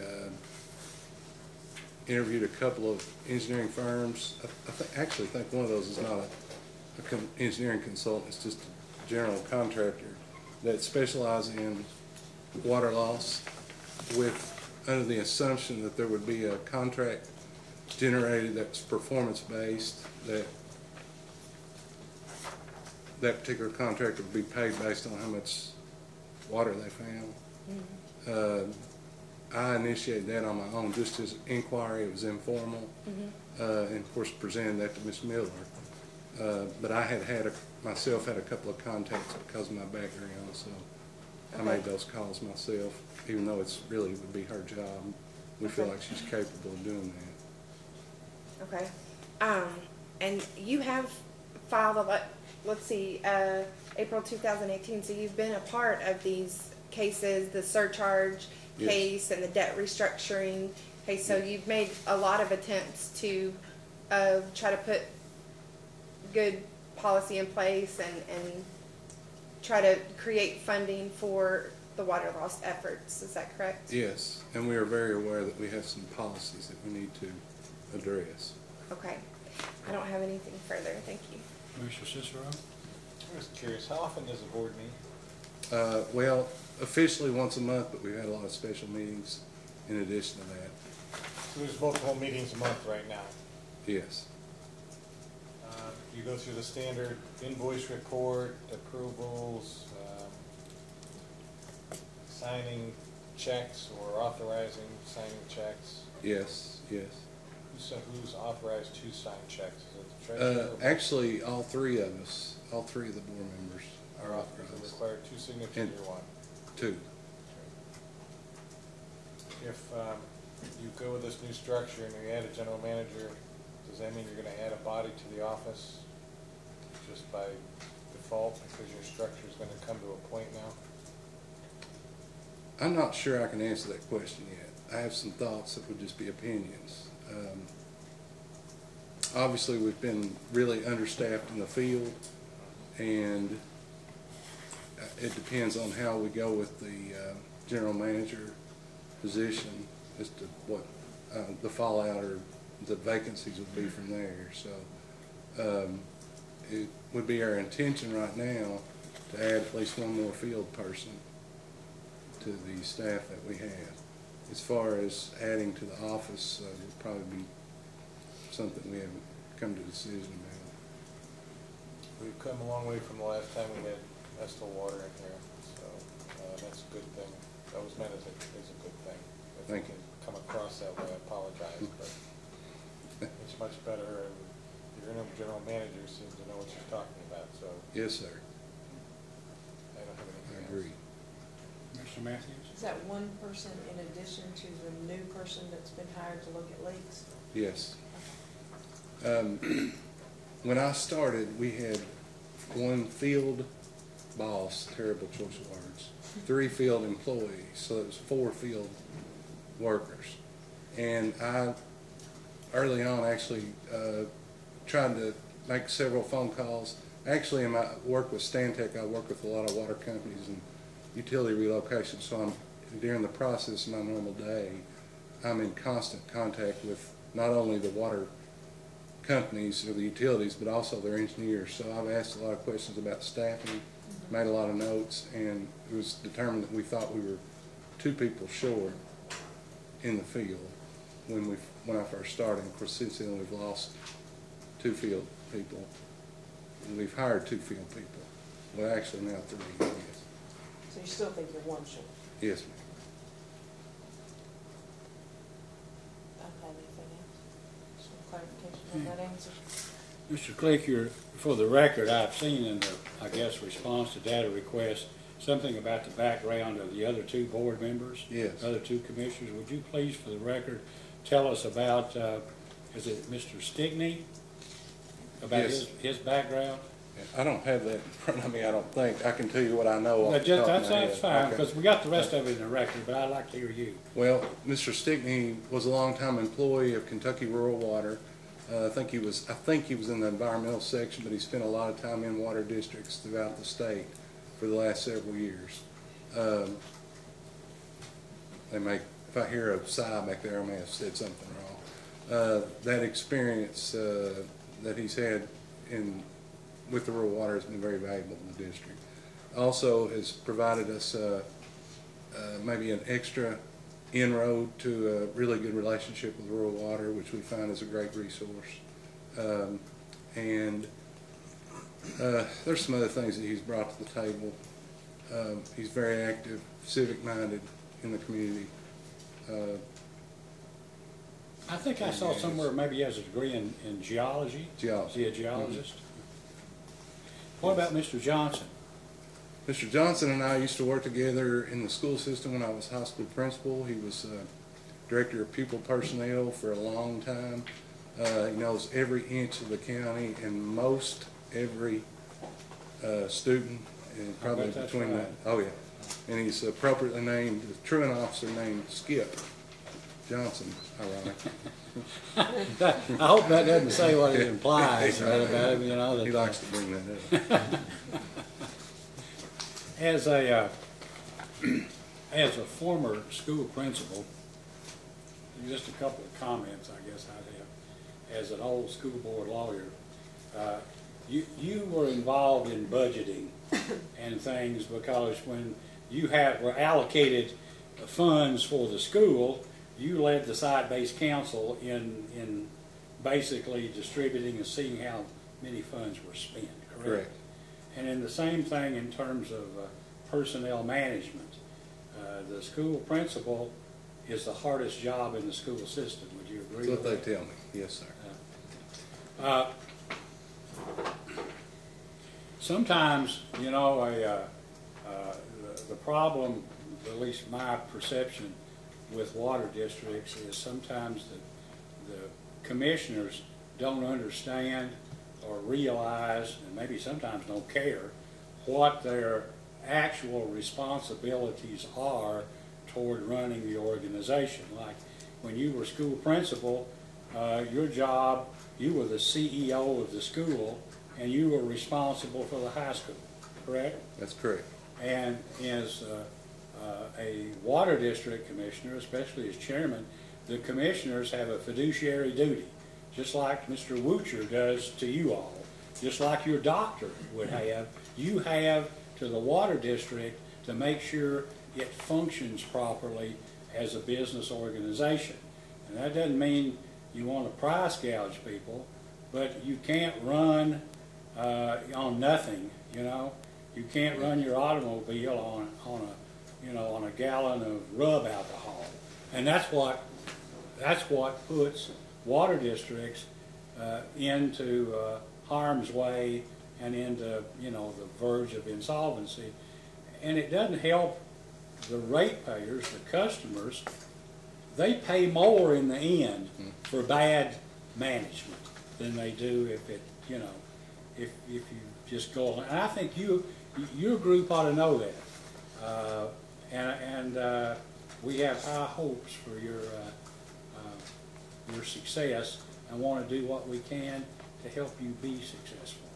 But the main, you know, thing is too, and we talked about it, I guess, or we made, Commissioner Cicero and I, a statement about the different, about management and what the role of the commissioners is as opposed to the role of the general manager.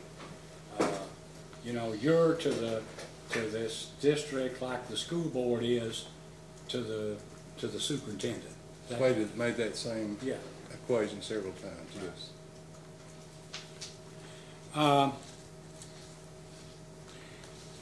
It's important sometimes, you know, for sometimes you can go to too many seminars or too many things, but it's important that probably the general manager always keep up to date on things. Would the board be basically willing to see that the general manager gets to go to training at least once a year or something, or the various things that the Kentucky Rural Water Association and other people put on to basically keep current on what's going on, and then be able to report to you all about what she's found.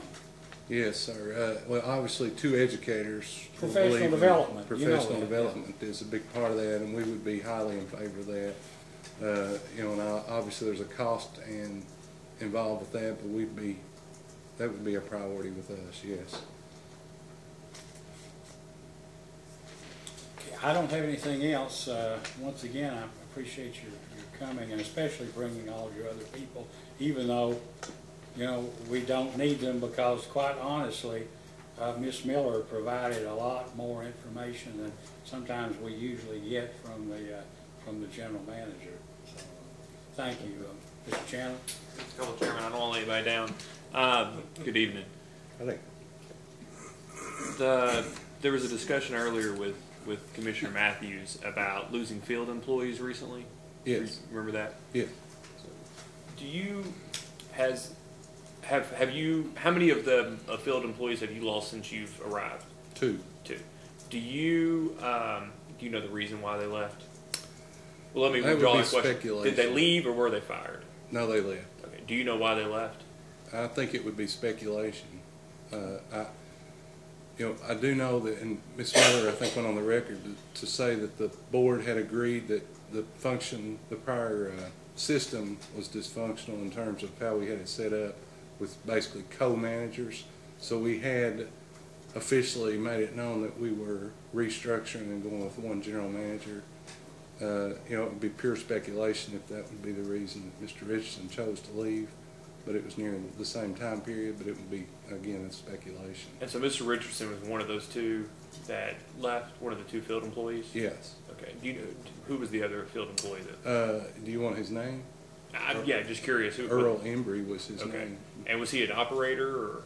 He was not an operator, no. Okay. He was just an employee in the field. And the reason I ask, I mean, it's your understanding that as a general matter, Estill County has quite a few seasoned employees, right?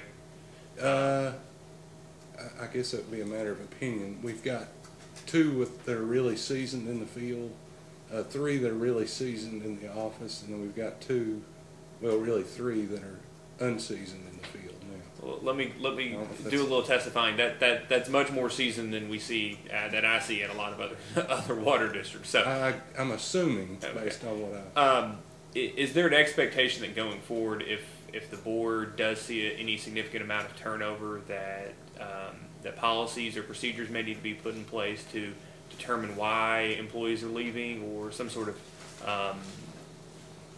conversation upon their exit as to maybe the issues that led to their led to them leaving.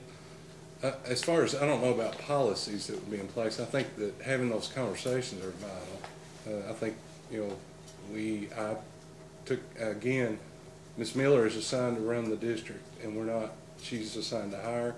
Our job is to hold her accountable and to evaluate her, to hire and evaluate. Okay. But we also do some investigative where we ask the employees why that they chose to leave at the time they did. I took it upon myself to ask that question. I'm not sure I got a straight answer, but I think it's important to know the culture of the office. And if there's something that's causing a problem, then we need to know about it. As chairman of the board, are you content with the board's current accountant? Yes, but we've only had them for a year. We really haven't gone through enough of an evaluation process. As far as I know, they're fine. But this will be the first experience we've had with them. And so you mentioned something about an auditor. So has the district recently gotten a new accountant or a new auditor, or both? Both. Both. Well, I better not answer that. The auditor is new. The accountant position, I assume, goes along with that. We don't have an accountant on anything other than a retainer. Are you asking if we have an accountant working for us?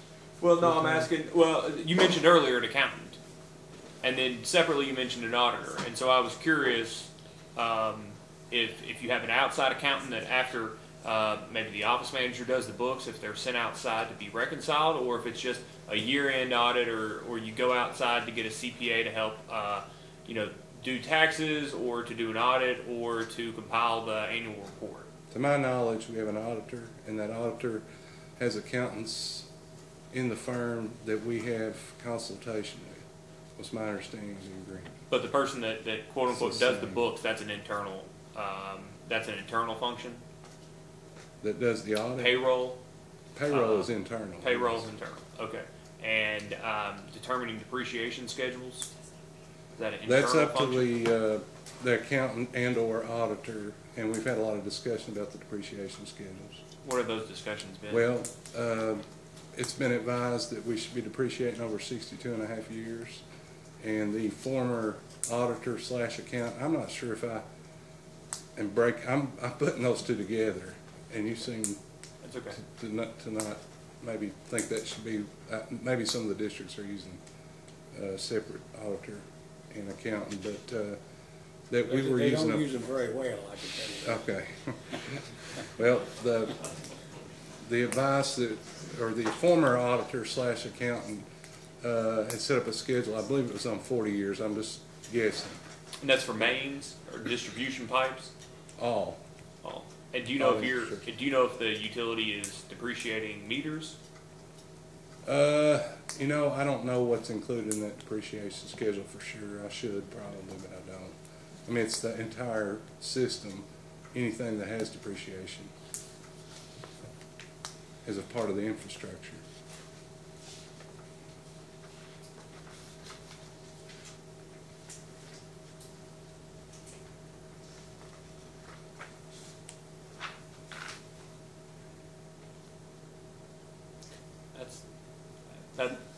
I'll finish there, Chairman. I appreciate it. Thank you. Thank you. I appreciate it. Let me add, I think what Mr. Chandler was probably referring to, apparently a number of water districts that, in my judgment, aren't very well managed, they farm out all their bookkeeping to an outside accounting firm who doesn't, they don't pretend, I don't know what they pretend to be, but they don't act as accountants. They simply just do the same functions that your people do in your own office, but charge a lot more money for it. And then somebody else is the auditor.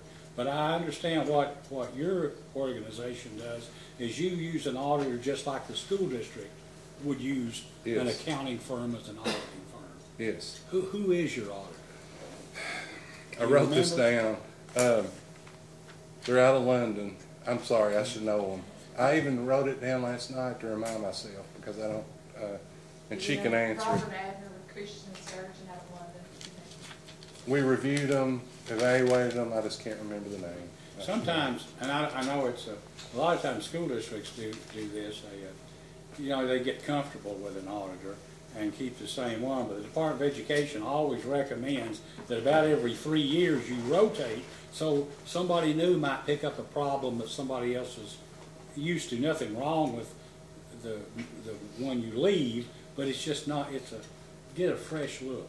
And that's exactly why we chose to make a change, just to get a fresh look and make sure some of our practices were good, and there were a few things that we felt like we could just try to clean up, tidy it up a little bit better, and to get some new vision, new look. Chairman, I do have just one question. Just sorry. So and I was going with it, and I apologize. In terms of inquiring about whether AMI meters versus AMR meters versus just throwing it out there, electromechanical meters, when looking at whether something is cost beneficial, as large capital projects could be multi-millions of dollars, who does the board anticipate will lead those discussions, and who do they anticipate will be the one that determines what's most cost beneficial? Who will be conducting those analyses? Well, I mean, the engineer that you have on the consultant engineer will be one of the primary people that we would go to. Ms. Miller, in collaboration with the board, would discuss benefit cost analysis. I mean, that's a sort of listening to that line of question earlier about the cost of the meters and whether it was beneficial. That could be a pretty in-depth analysis or study. I will say that the current board, as a theme, believes that we can use technology to our advantage, and that real-time data and analysis is important for locating water loss, that the more real-time data we have, the better chance we have of finding the water we're losing. And it's a benefit to the customer because we know immediately if somebody has a service line leak. We have examined a bunch of different prices and meter setups, including one real obscure meter made in Switzerland or Sweden that has an AMI camstruct or comstruct that is significantly cheaper. We've listened as Ms. Miller's done most of that investigation. We've done our own analysis as well. As far as who we would consult to know whether that was beneficial, the first person we would go to would be our engineer, and probably Mr. Woocher and whatever experience that he would have. As far as I know, there's no consultant that could do that analysis. And if there were, I'm assuming they would charge us a pretty good amount, because that would be a significant amount of data that would need to be collected in order to make that benefit cost ratio. Thank you, Chairman. No questions. Anything else? No question.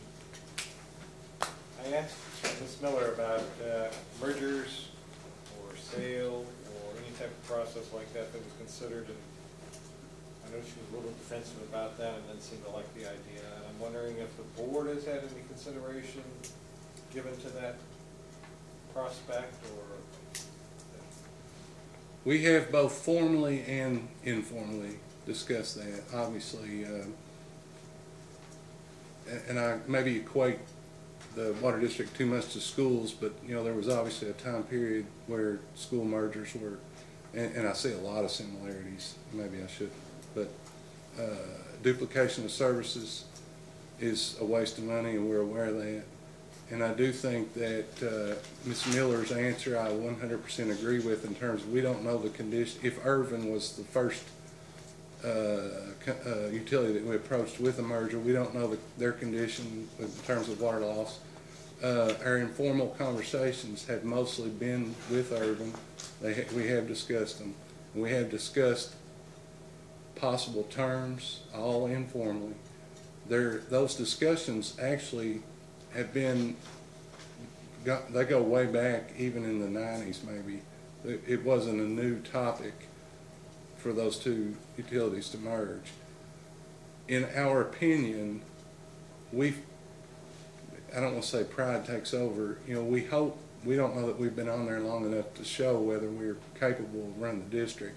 And the only advantage that I would see to a merger would be avoidance of those duplication of services, if we can do it efficiently ourselves. And I'm not sure that we feel like this board feels like that they've been on there long enough to seek a merger right off the bat. Obviously, we're getting bad enough financial shape.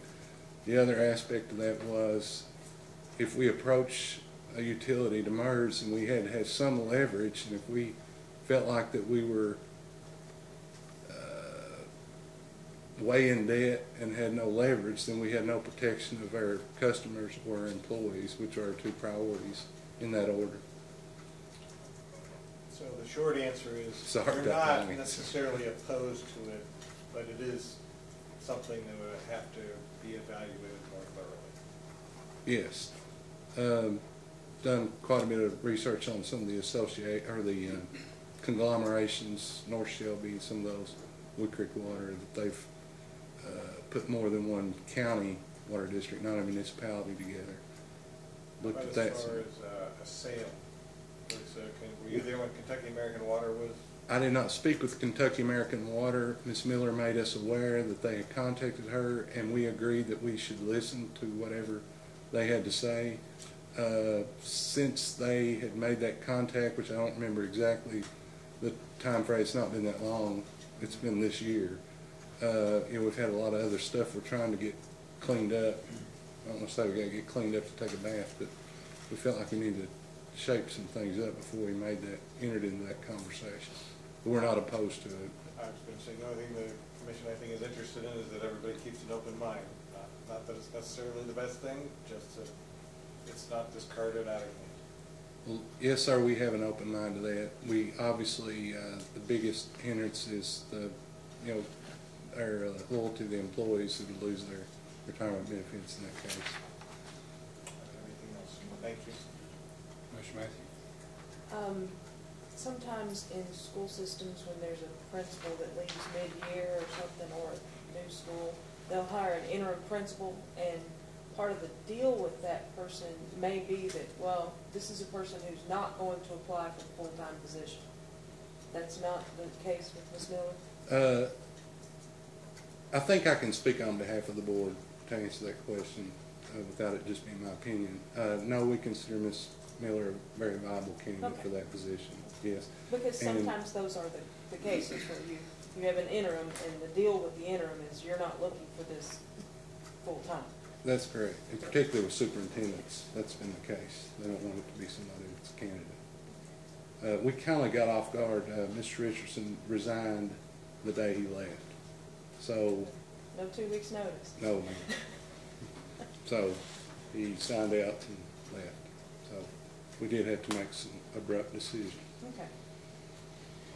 Let me say that if you're where I'm from, Paintsville, where the system took over the Johnson County water system, gosh, back probably in the early, maybe mid-1970s, because the county judge appointed his daughter and a bunch of other people on the board, and they proceeded to ruin it in short order. And they couldn't pay the bills because of the leaks, so Paintsville had to take it over. And they provide ultimately the oil fields out in the Martha, Kentucky area. Ashland Oil had some environmental problems, and so they paid for Paintsville to run their lines into Lawrence County. And so we go into Lawrence County, in parts sometimes into Morgan and others, run sewer into Martin County through Floyd. But I say that because I wasn't a very good board member, but I was on the Paintsville Utility Commission for 3 years. And after all that was done, and there wasn't anybody felt that the people in Martin County or Floyd or people out in Johnson County were any different. It was just all our system. You know what I'm saying? Right. And although it wasn't done in the beginning, Paintsville basically by ordinance changed its ordinance to put Johnson County always on the board. So all I'm saying is that if you did consider it, you could negotiate a deal where you had the same number. Now, I don't know if that may or may not want to go along with that, but where you could have members where the rates could be the same. All I'm saying is you don't merger doesn't necessarily mean you just give them your system and you don't have anybody that's any representation on it. And I think, if I understand correctly from the past, when those merger talks were discussed, that the sticking point was about representation on the board, actually. So in our informal conversations, we've tried to ask the supervisor of IMU, what the thoughts were to get an idea of whether we need to go, because obviously we need to make sure we had some sort of representation. We feel a whole lot more stable now, and probably are in a better position to ask for some of those things if a merger were to be the direction we went. I don't know if they knew our condition when we first started those talks, and they may have investigated and then said. Well, that's right, and yeah.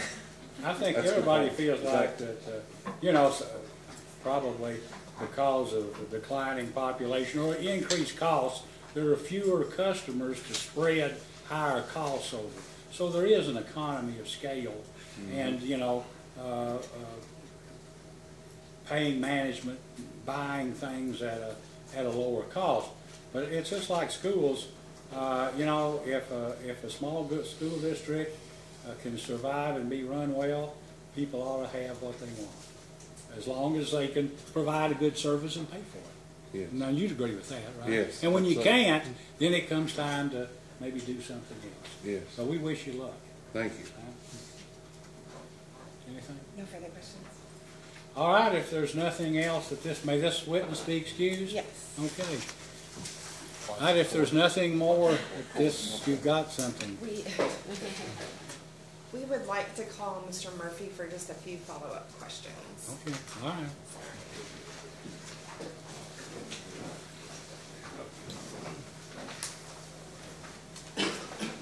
Mr. Murphy, please raise your right hand. Do you solemnly swear or affirm under penalty of perjury that the testimony you're about to give will be the truth, the whole truth, and nothing but the truth? I do. Please be seated. Mr. Butcher? Thank you, Ron. Good afternoon, Mr. Murphy. Would you please state your name and business address for the commission? William Murphy, Estill County Water District, 76 Cedar Grove, Irving, Kentucky, 40336. And are you an employee of Estill County Water District? Yes. And what's your position with the district? Operations manager. Okay. How long have you been an employee of Estill County Water District? A little over 12 years. And how long have you been operations manager? Since at the end of February. And what is the, well, let me step back a second. Are you a certified operator? Yes. Okay. And how long have you been a certified operator? 10 years. And can you just briefly describe for the commission what your duties are as operational manager? Let's take care of any daily activity goes on outside of the office. It's hard to explain everything we do. Anything, any outside activity.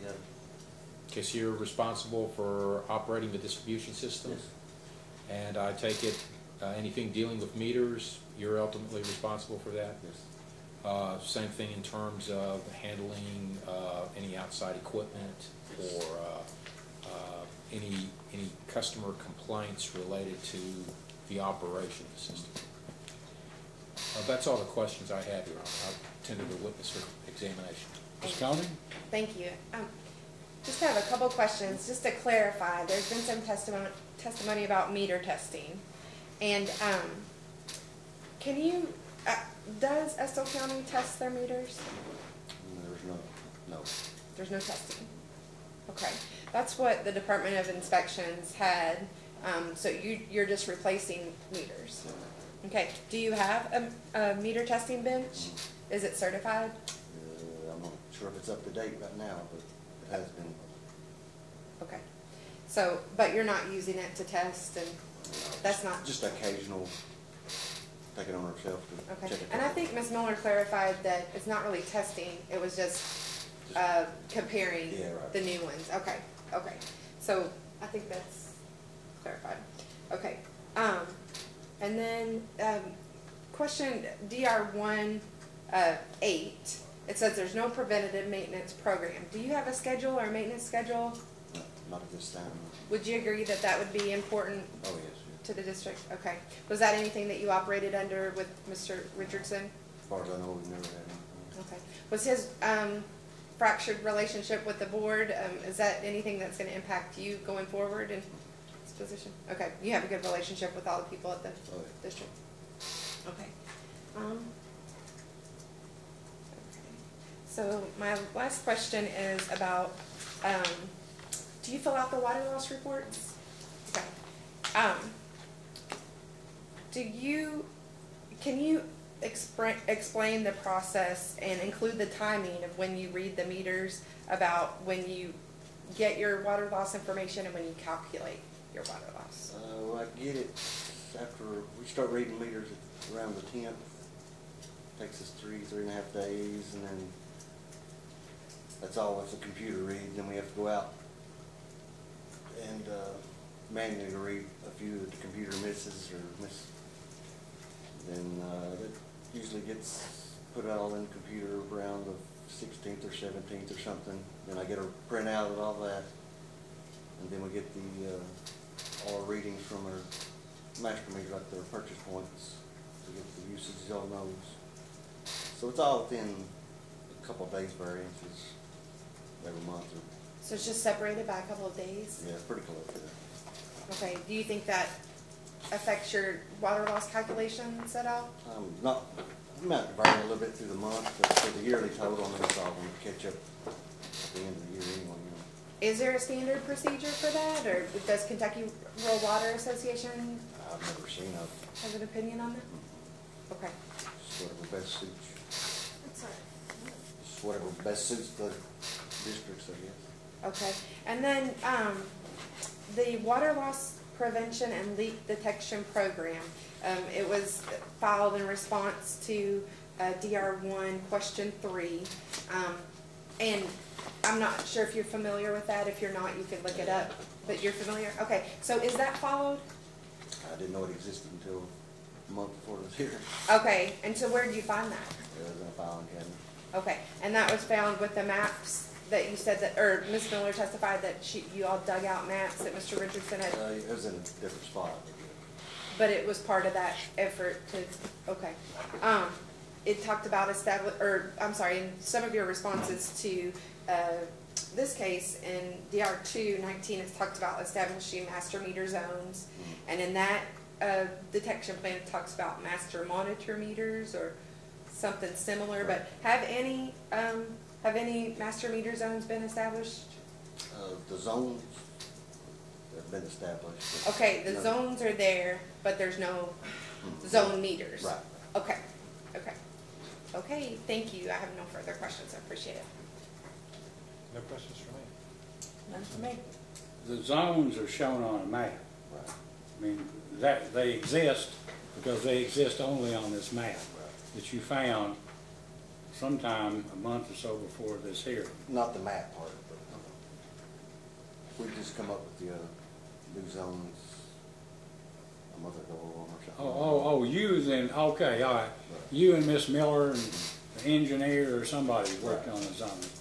But Mr. Richardson had a map that It apparently... was similar to what we come out with. We just kind of fine-tuned it and made it But more. you didn't know about, you worked with Mr. Richardson for years, correct? And he was your supervisor. And he allegedly had made this map and put zones on it for leak detection purposes. But he never told you about it. I just hearsay or, a brief. Hearsay. You didn't know about the map until you found it, right? Okay. No. I know he was working on some kind of something on, but It was a secret project. yeah. You were in the room earlier you heard the discussion about pulling the 30 meters and then putting the new meters on it. Do you all still have those 30 meters? Still have them, but I don't I have no paperwork on which ones was actually pulled and all. So there's no way to decide whether those 30 meters were actually testing accurately on the bench. You could just have the water usage compared to what the new meters produced. Okay. That's all I have. Mr. Woocher? Just a couple of questions. The zone maps, that's part of the corrective action plan now, isn't the new map? I hate to ask this, so I'll tell you what, I'm not going to ask it. I'm finished, Your Honor. Thank you. Okay, may this witness be excused? Yes, sir. Thank you. You may step down. All right, is there anything else? No. If not, then this hearing is adjourned. Thank you all.